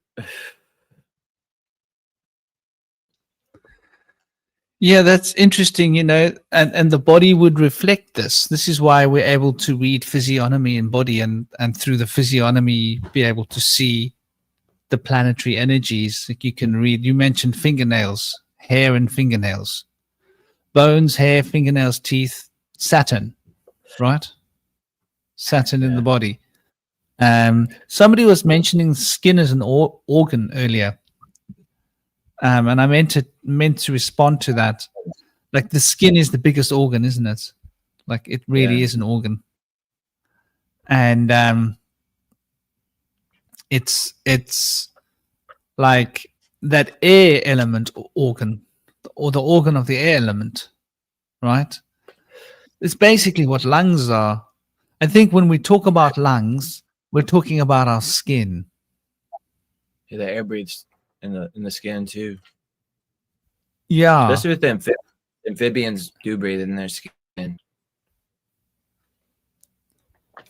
exactly. So like there's this powerful sort of exchange of information through the skin. And we're aware of one particular bandwidth of information through that particular type of skin in the lungs. It's all squamous epithelial tissue, right? Your bowels, your lungs, it's all the same tissue, which is quite interesting. There's no different type. There are different differentiations and specializations within the squamous epithelial tissue, but it's all skin, really. At the end of the day, the skin on your body is not that different to the skin on your lungs, other than the amount of moisture, the particular elasticity. But the fundamental structure of the cell is what it is. So that's I think it's quite interesting, and this sort of brings us to the even more interesting part of the conversation, right? Now, what are these elemental beings that are made out of mental beings, which are mental faculties? What are those made out of? The only thing that I can think is they're made out of spiritual forces, but not the experience of spirit, right? As in like Akasha, but the actual forces. Those actual forces that enable everything to happen are like what these elemental beings are made out of. As a thought, as a concept, if we like roll with that. Like to think of a force as a conscious experience, a conscious being, right? So we imagine the force of transcendence, right? The ability to transcend. And somebody was asking about what's the difference between subjective and objective. And I think that the difference between objective and subjective is the force coming in, or is the force coming out? Is the force being emitted, given, or is the force being received? And so this force is a binary expression, and it's sort of what keeps the inner reality tethered to the outer reality. And so these forces then we can consider as spiritual beings. I don't know, what do you think, Indy? Yeah, it might be a way to save people that are drawn towards being fixated on like delusional patterns in their mind that aren't connected to physical or like reasonable things. So it could be have good intentions like to start this kind of a process on, but ultimately it's led people away from being able to openly see that stuff without learning to mastering to be able to have the stillness of mind, to have open those eyes again that have been closed from being fixated on just the physical aspect of things. And so having lost the connection to the unseen things that are available to us in prayer or deep meditation or like ceremonial aspects and things like that, through easier to access through various entheogenic compounds and psychedelics, but not necessary. Just through breathing practices, you can really go far with being in tranquility and learning to train the mind to be able to look past distractions is one of the biggest parts for a lot of people. And so I like to tell people that it's like you're sitting by a stream, a river, and if a stick comes by, that's your thought, and you grab that stick, it's going to dam up with more sticks. But if you allow those thoughts to pass and acknowledge them for what they are, name them, let them pass, that's one of the ways in which people are able to find that stillness and be able to go further with their awareness and stuff.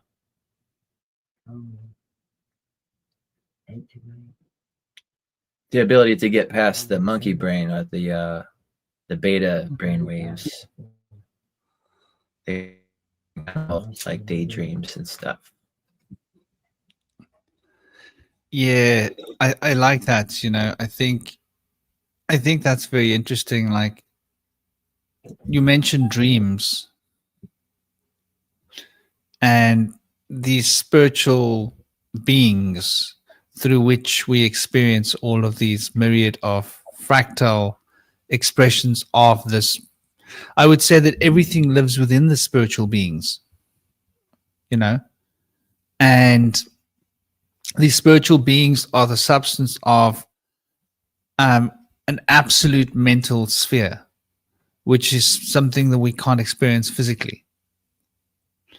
And so this absolute mental sphere that we cannot experience physically is a transcendent state, which is why we have the idea of as above, so below, and the macrocosm and the microcosm as being independent of each other, because there are expressions of the same thing, but we're living in the limited version, and there's a absolute version, and that absolute cannot actually coherently be here because this is an experience of limited aspects of that absolute mental state of being, which is too much to bear, too much for us to be able to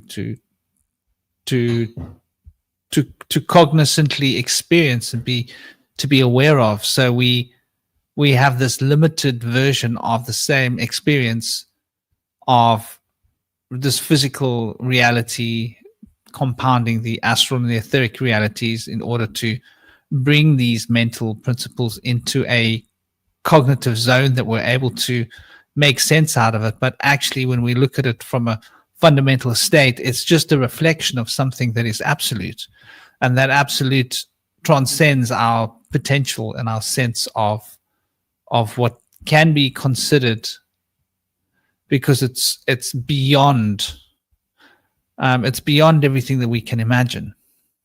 And I think the imagination becomes the limit, and because we're living like slaves within this sphere of imagination, free to use this imagination to create this limited perspective of an absolute state.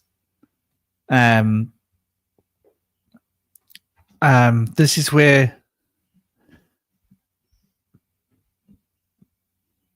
pataphysics, what are we saying? This is where pataphysics comes in.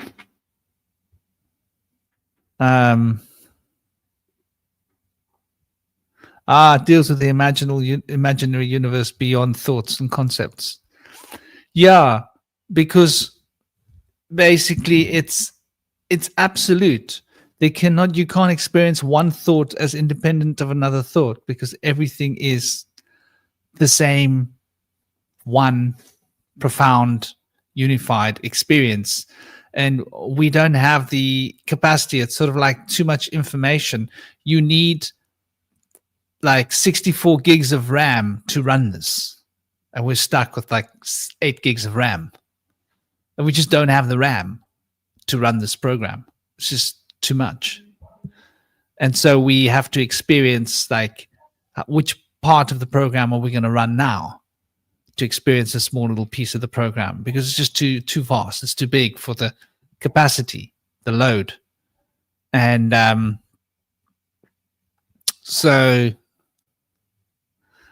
but we can get close to the absolute by embracing and experiencing and becoming cognizant of these transcendent forces that are manifesting all of this as a reflection of that.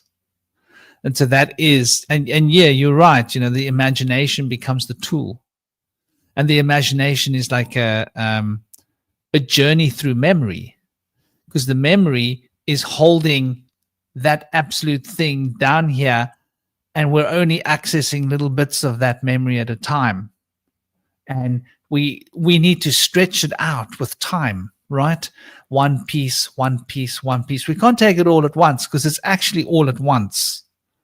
But we need to break it into syllables. So time has to come into being so we can experience one thing independent from another thing, independent from another thing. And it becomes a train of experience where in the absolute state, there's just this absolute experience of omnipotence, absolute,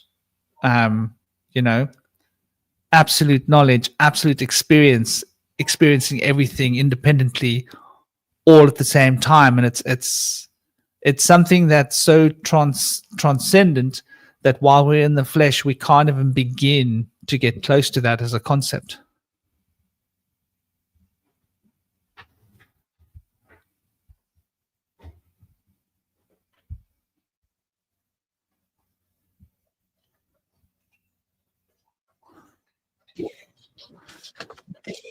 Yeah, well, I mean that's basically it, Hollowbone Hawk. But we've got to think about what the imagination is, right?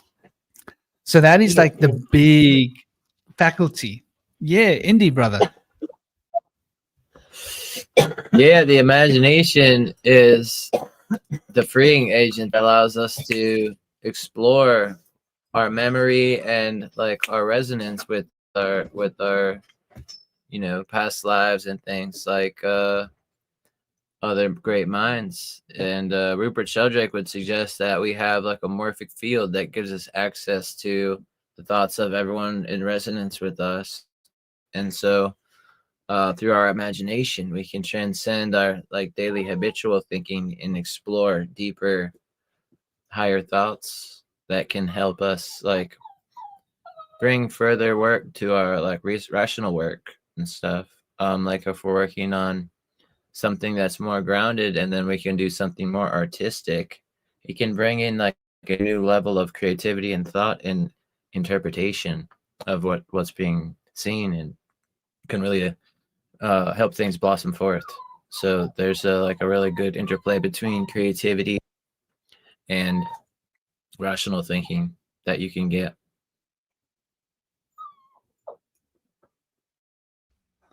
Is that a little doggy crying by your side? Indy? Yeah.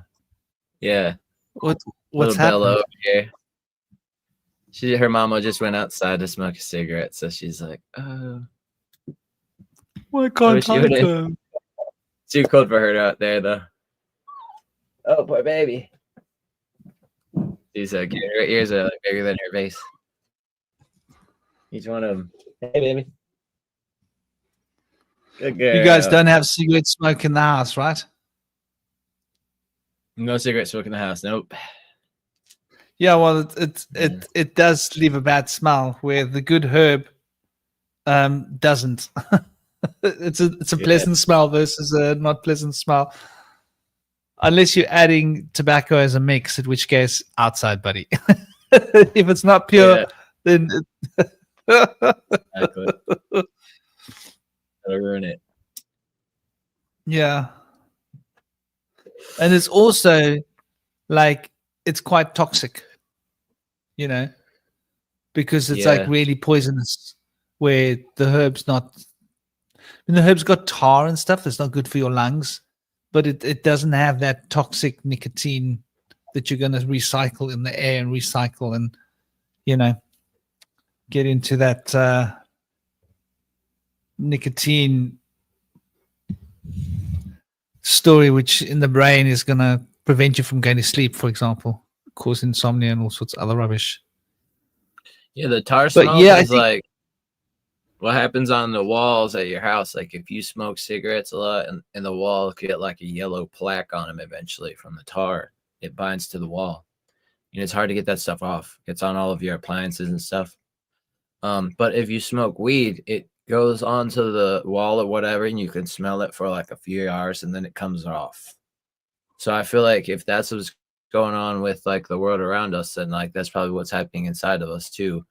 And it does seem to be like that. So a lot of people that are like endurance runners and swimmers and stuff are able to smoke weed, and the tar doesn't bind. It will temporarily bind and then unbind, which can actually help people. Like if you smoke a blunt which has some tobacco, it will hit people that smoke tobacco in a weird way, and it'll start to kick up tobacco tar out of their lungs, which is helpful but difficult for them. That's interesting.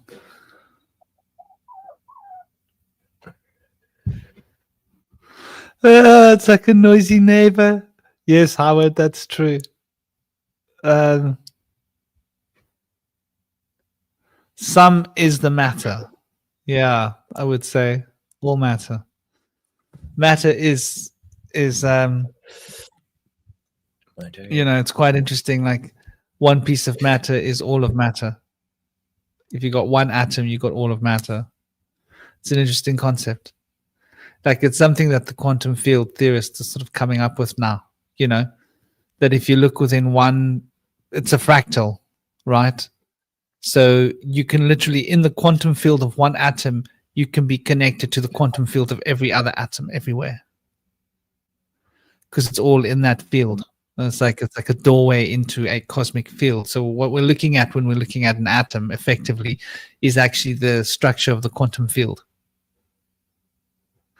And depending on the frequency and the alignment of that quantum field with the orbitals and like where the potential sits, what we call electrons, depends on which part of the quantum field we're looking at and exactly, So it's quite interesting when we look at that.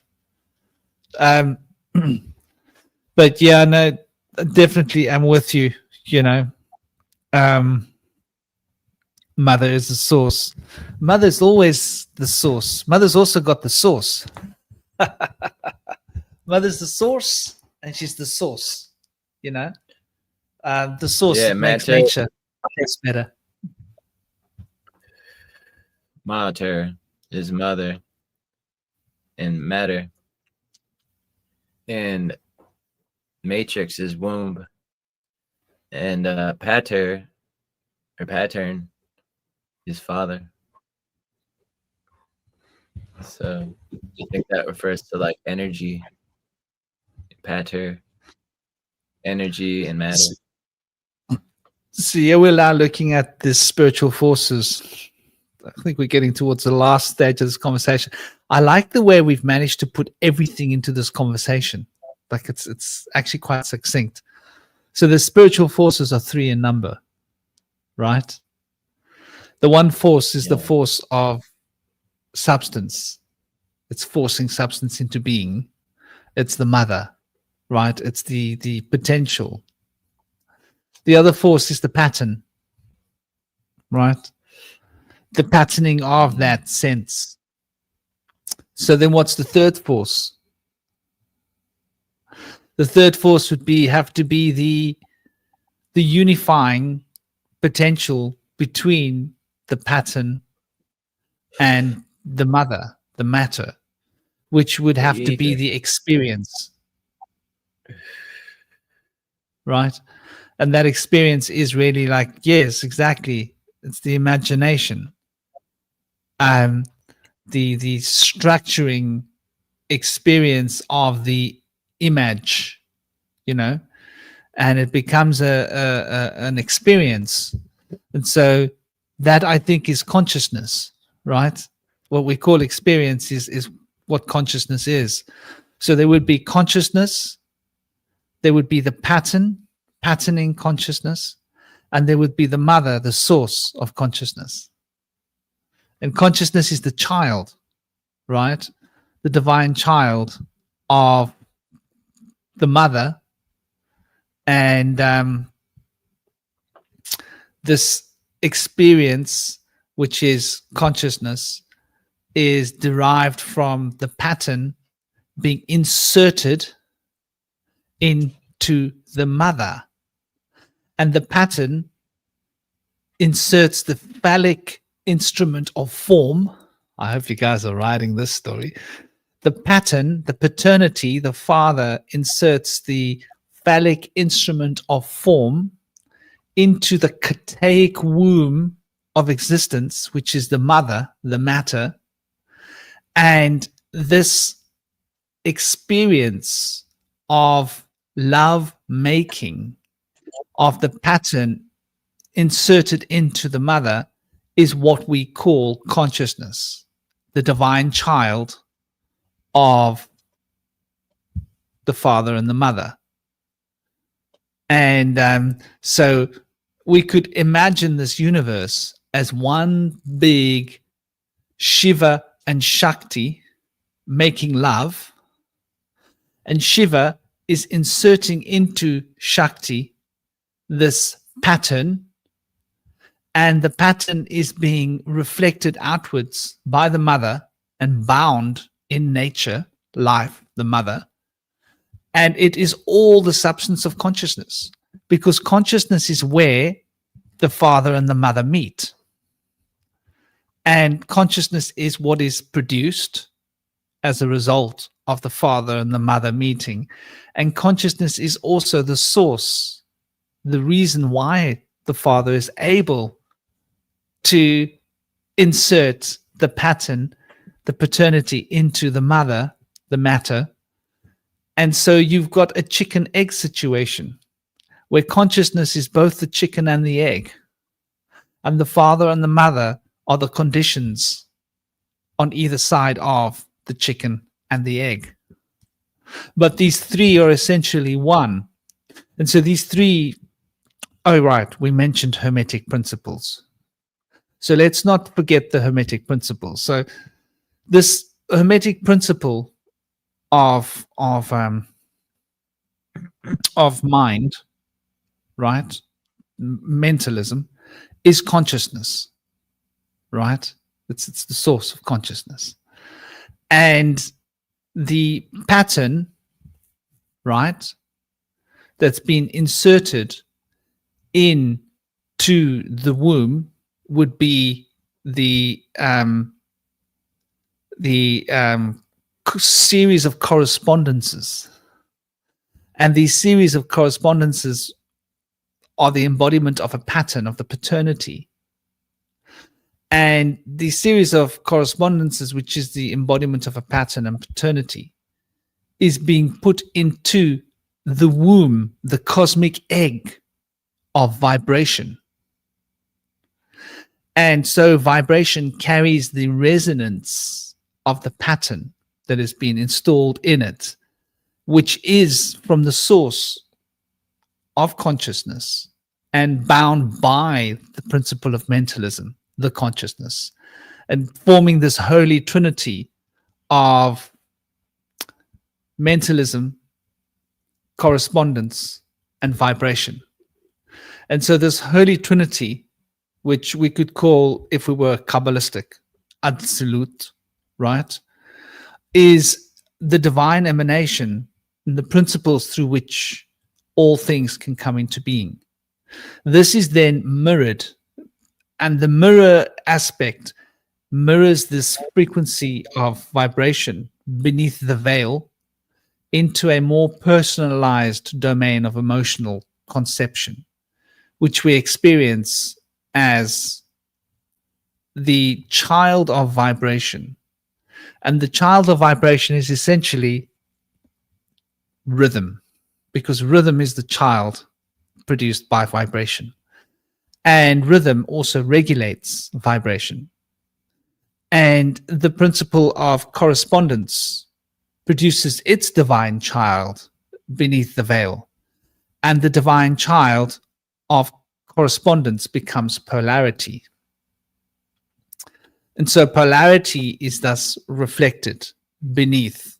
And both of these are expressions of consciousness, mentalism. And then we see a new trinity is formed, where the vibration has wrapped itself around itself using rhythm, to carry the divine plan of the masculine, of the paternity, the pattern, through the field of polarity, which is the state of energy, and the second triad is formed.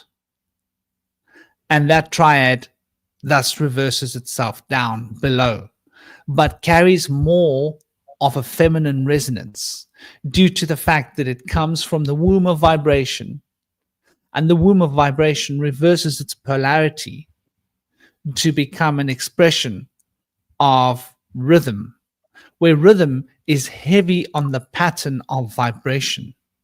So rhythm then becomes an inverted element carrying more of the paternity in it, Saturn, the principle of rhythm. And this rhythm is thus reflecting back out the feminine reaction of the paternity, which is the element of cause and effect, which is an expression, once again, of the divine paternity, which is correspondence, carried through the resonant field of polarity, which is its feminine counterpart, and to become its field of cause and effect as the pendulums are swinging and reacting to the causes with effects, and structuring this divine vibrational field that we're experiencing to bring in these parts so that the mentalism field can be reflected completely beneath the veil. But in order for this to happen, we need to remember the original principle of the phallic paternity being inserted into the cosmic egg of vibration. So the original phallic potential of the masculine embodying the feminine becomes the reflected final seventh principle of Hermes, which is the principle of generation, of gender. And we find then all these forces are combined and brought together in a state of unity where, once again, the cosmic dance, the play, the drama of lovemaking is reflected on the physical plane, with the masculine plan, the pattern, the paternity being inserted as a phallus in the divine womb of matter, which is now born from the cause and effect, resonant, cascading effects of the rhythm being pounded out of vibration and managed by the correspondences that are carrying the energy, that keep the movement flowing, that becomes the effects of the reverberations of sound and vibration, managing how these effects come together as a single union, which is the masculine embedded within the feminine. And so we have that final gender becoming the below matter reflection of the divine plane, and it thus carries the vibration and essence of the first principle, which is obviously the mentalism. And that mentalism is thus reflected below. And so this, I think, explains the idea of objective and subjective. Because the moment we are facing this reflection of reality, which is a copy of the mentalism plane, we are objectivizing. And the moment we turn our attention inwards towards the consciousness that brings this mentalism sphere into being through these fundamental three principles that repeat themselves to produce the seven, we then see this cascade of events, and these then polarize. They polarize to produce the 12, because if we consider it in such a vein, we can then see these seven principles, right? That there are two parts of them that are fundamentally expressed. We've got the principle of energy, which is the fourth principle of Hermes. And we've got the principle of matter as it is, final experience of the physical, which we can only sort of consider as the maximum amount of movement possible, which is the sphere of the moon. And the sun and the moon coming together like Cancer and Leo, that both do not have polar opposites, but are each other's polar opposite, to create the Ouroboros, the wheel through which all of these turnings can come into being. And that wheel, the Ouroboros, contains the other 5 elements, 5 fingers, but each 5 fingers breaks into a polarity to reflect the union of the sun and the moon, the union of the masculine embedded within the feminine.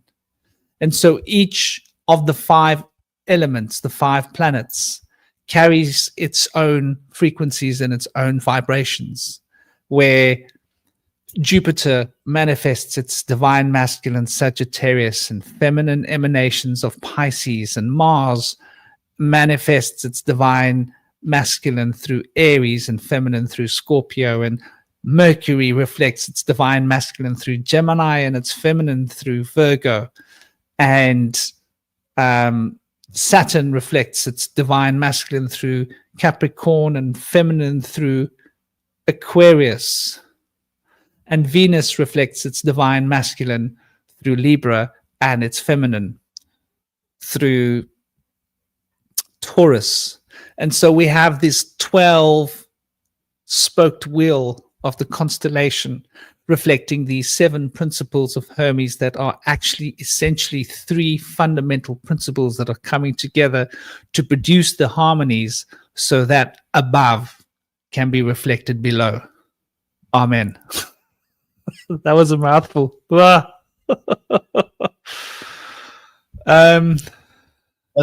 beautiful.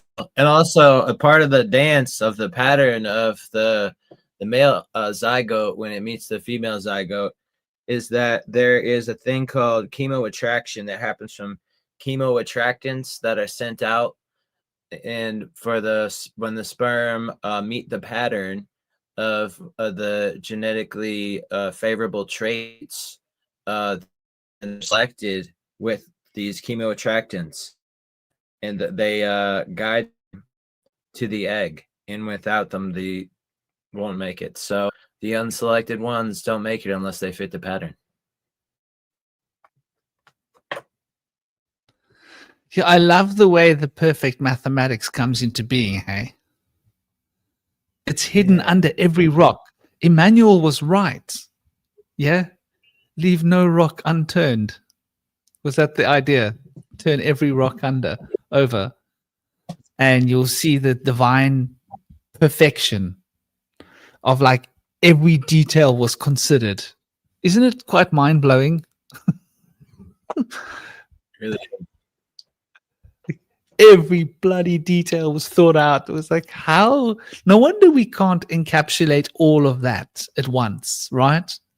Because it's a lot.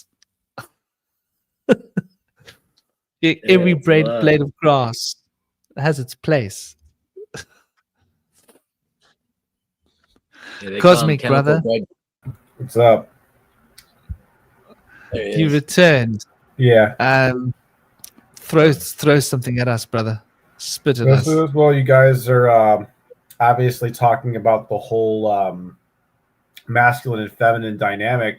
My perspective is kind of similar, but I don't see masculine and feminine as being 2 aspects of one consciousness. I see them as being 2 different types of consciousness that interact with each other. They're qualitatively different fields of consciousness that create individual life. But I think what's also interesting is sort of like when you talk about the masculine, feminine, but you also have to talk about the sort of the what's the way the Fae put it? It's sort of there's the mother, son, father, daughter relationship, and that there's also a sort of a relationship there in the sense that, you know, as a man, obviously you're incentivized to learn from the divine feminine. As a woman, you're sort of incentivized. So basically the way they look at your relationship with God is that basically if you're a man, you are more connected. You're supposed to work with the divine feminine. And if you're a woman, you're supposed to work with the divine masculine as a sort of a way to sort of learn and kind of, you know, balance yourself out in a sense, because they kind of see it as like, if there's any kind of mythological sense, they see it as like Zith and O, and Zith is sort of the masculine principle. O is the feminine. There's sort of the idea is that it kind of, instead of contextualizing the universe as kind of like a war, like, you know, Marduk slaying Tiamat, they see it as like two lovers that are, you know, out in the farthest depths of the cosmos, like thinking that they're alone and then finally uniting with each other. And it's almost like in a lot of the ways, like with this whole, the oneness story that we're kind of told, they kind of take it to another level, because it's like, they're seeing it's like, oh yeah, I'm the oneness. And is that all that there is? Is it all just me? And then you start to look out there deeper, like, no, it's not just you. There's another out there, you know? And I think that there's also that dynamic between the self and the other, which also has a kind of a masculine, feminine kind of relation with that. Because ultimately, like, I think that when it comes to developing the self, you're developing a self in context with the other.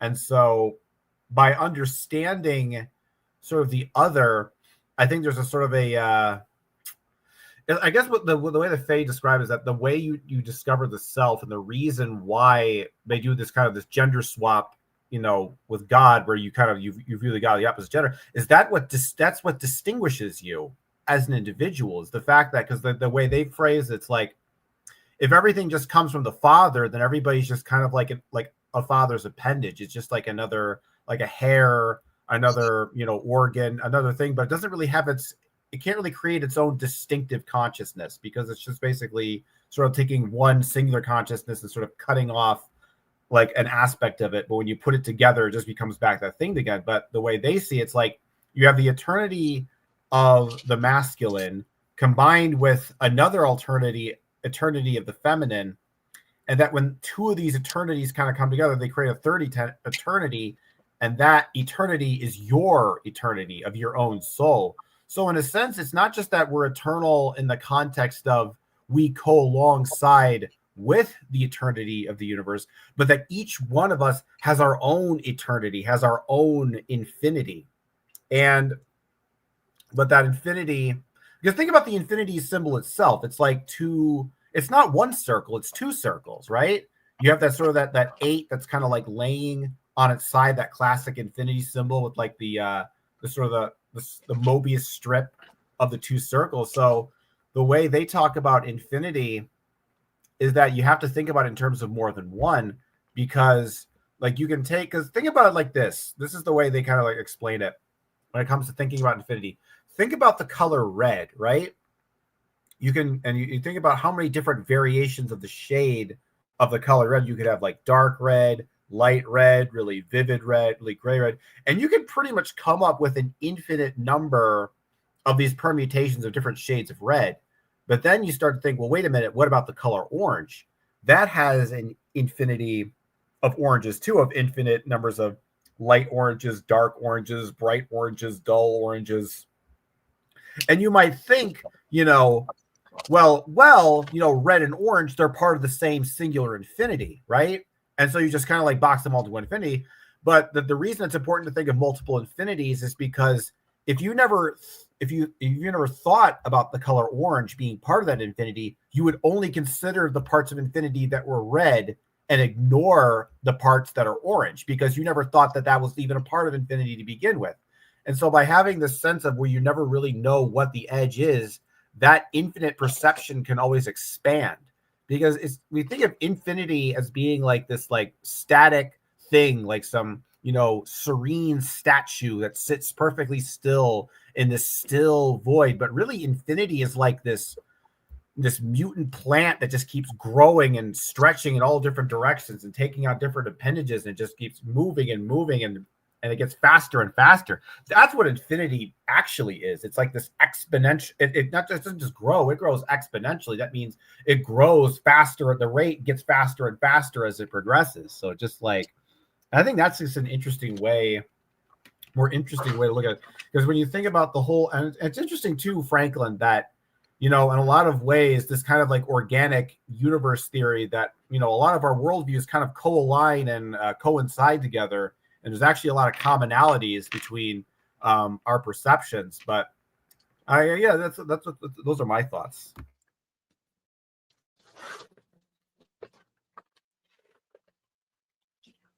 Yeah, I love that. I love that. This plant. I love it, dude. This plant just growing and growing. You can literally see it. And it's sort of like what a plant does, isn't it? It's infinity does have to be exponential without end. It's quite a crazy thought when you try and like wrap your head around this exponential increase without end. And like just this crazy acceleration that just the only place where infinity can exist is in a perpetual system of perpetual movement that's always at rest, like a toric field, and that toric field is replicating itself outside of itself with continuity, and it's just continually replicating itself outside of itself, but without beginning and ending. It's quite a but I like the plant idea. I love this description of this. What were the words you said?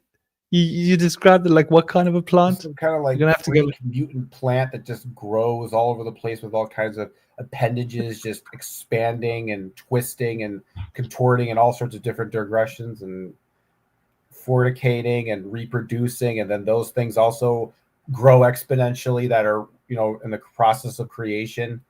And they have this word, the Fae. It's called Ozozo. It's kind of like a state of enlightenment where you kind of basically you get to a point where you accept that you're never going to fully understand the universe because you just see everything at such a vast scale and a vast like expansion, just like in that exponential thing I'm talking about. It's so vast. It's like the idea that you individually can be all of this is just laughable. It's like you can't even, it doesn't make any sense, neither conceptually, emotionally, or physically.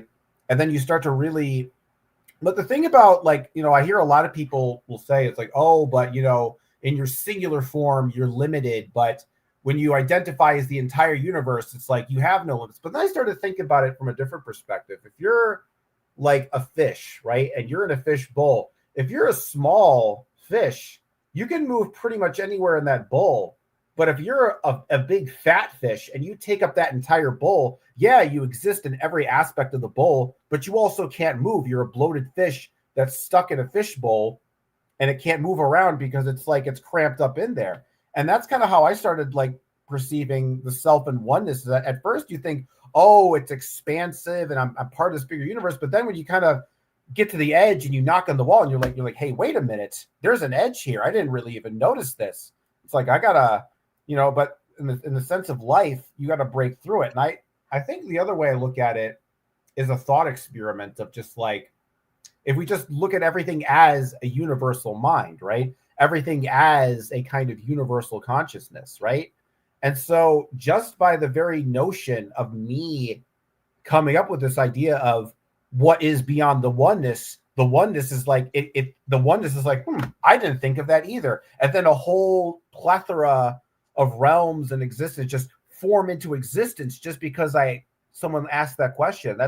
And by sort of asking those kinds of questions about the universe, well, that's an interesting concept. That asking questions is what expands the universe. Is that when we ask a question and we ask what's beyond a threshold, a new threshold of being and experience opens up to us. So in a way, it's like when we look at the universe, perhaps the goal or the purpose of the universe is to grow the universe. It's not to, we all think that the idea is that to know the universe, but really maybe we got to grow the universe.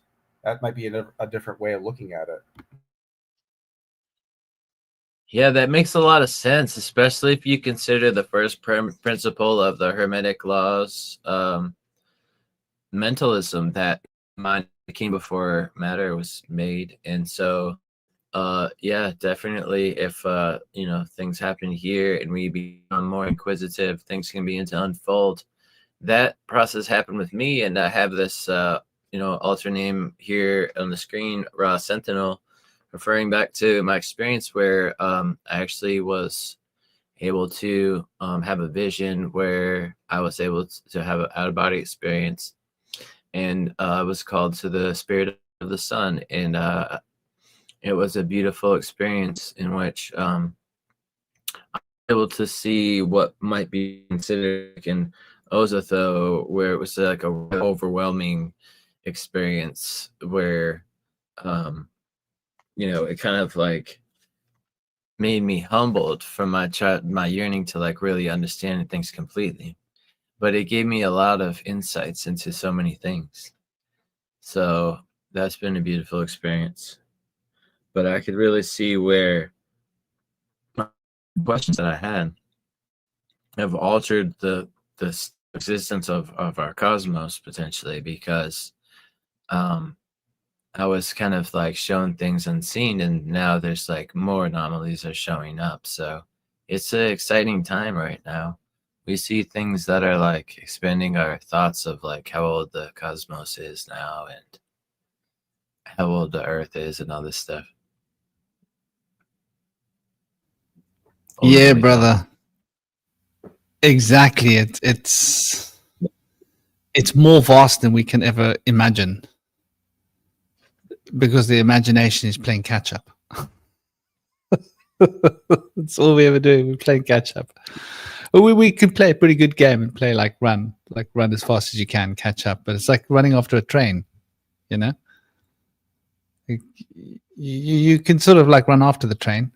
Like, there goes the train, I'm running after it. But like, I can see it. There it is. They recently discovered that there was life on Earth like 2 billion years ago instead of 1.5 billion years ago, as previously thought, which is like a huge leap. And they found a human structure from 500,000 years ago instead of like 10,000 years ago, like Göbekli Tepe and Karahan Tepe and stuff. Now, 500,000 years ago, they have a wooden structure. Which structure is this, by the way? This is next to a 70-foot, 70-yard, 70-meter waterfall in somewhere in Africa. I cannot remember exactly where, but I could look it up really quick. If you can send it to me, that'd be great. I'd love to see it. Post it in the group, yeah, if you can. Yeah, I texted it to my father. I'll go see. Yeah, that's makes perfect sense.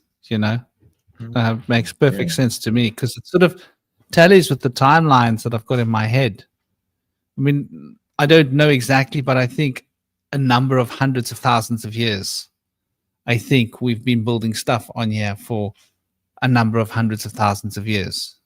Is it Zambia? Such a vast stuff. In Colombo Falls in Zambia. Nice. I sent you. Nice. Yeah.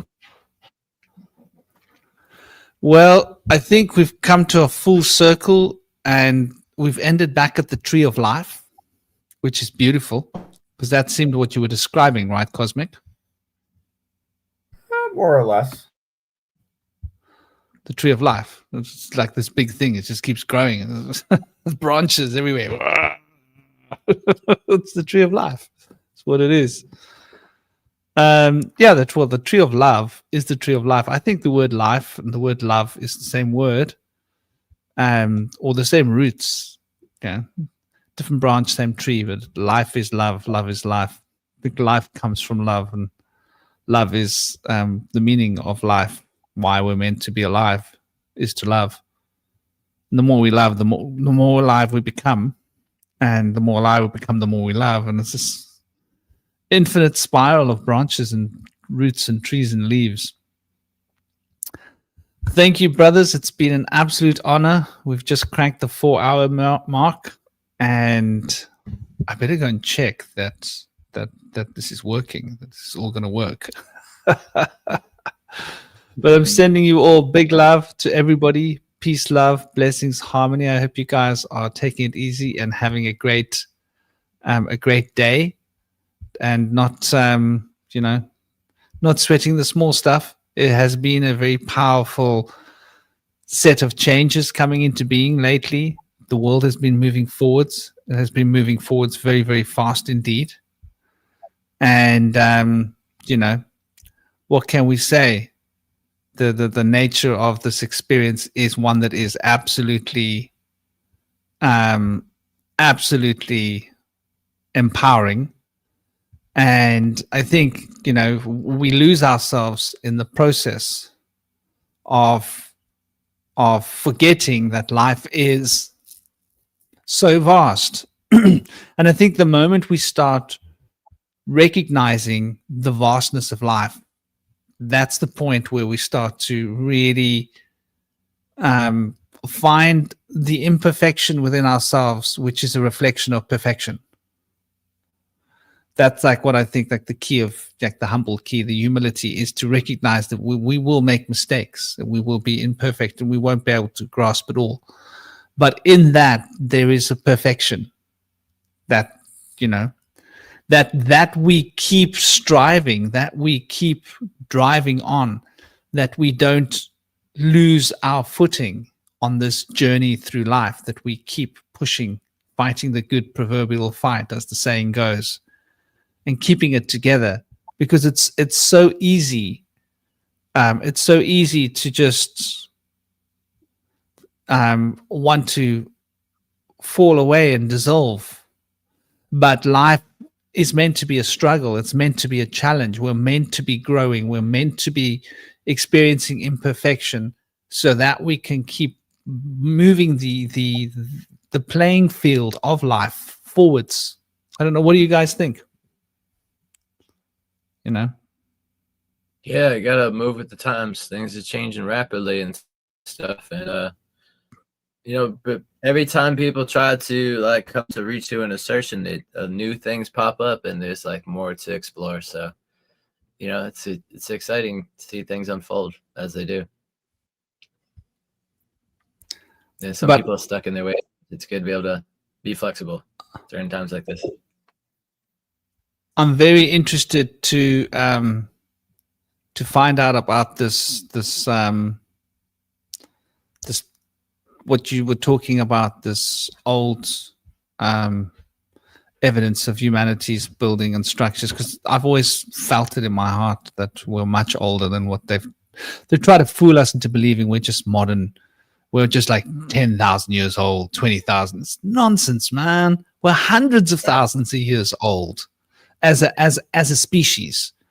And I'm talking about as a human. I don't mean that other thing or that other thing. I mean pretty similar to what we are now. Maybe we were bigger, we were taller, we were brighter, we were more intelligent, we had maybe better capacity mentally and physically, right?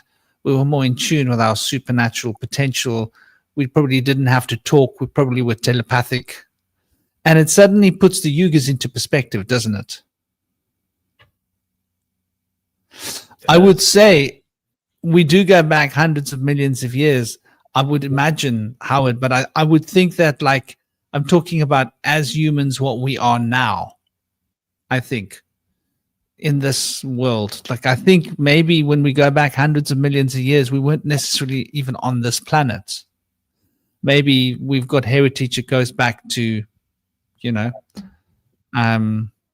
other scales, other possibilities. Sending you all big love, big blessings. Thank you, brothers. It's been an honor. It's been an honor having you guys in the chat. Keep it easy. Keep it happy. Keep smiling. Bam Shiva to all of you. Om Namah Narayana. Take it easy, everybody. See you, everybody. Thanks, everybody in the chat.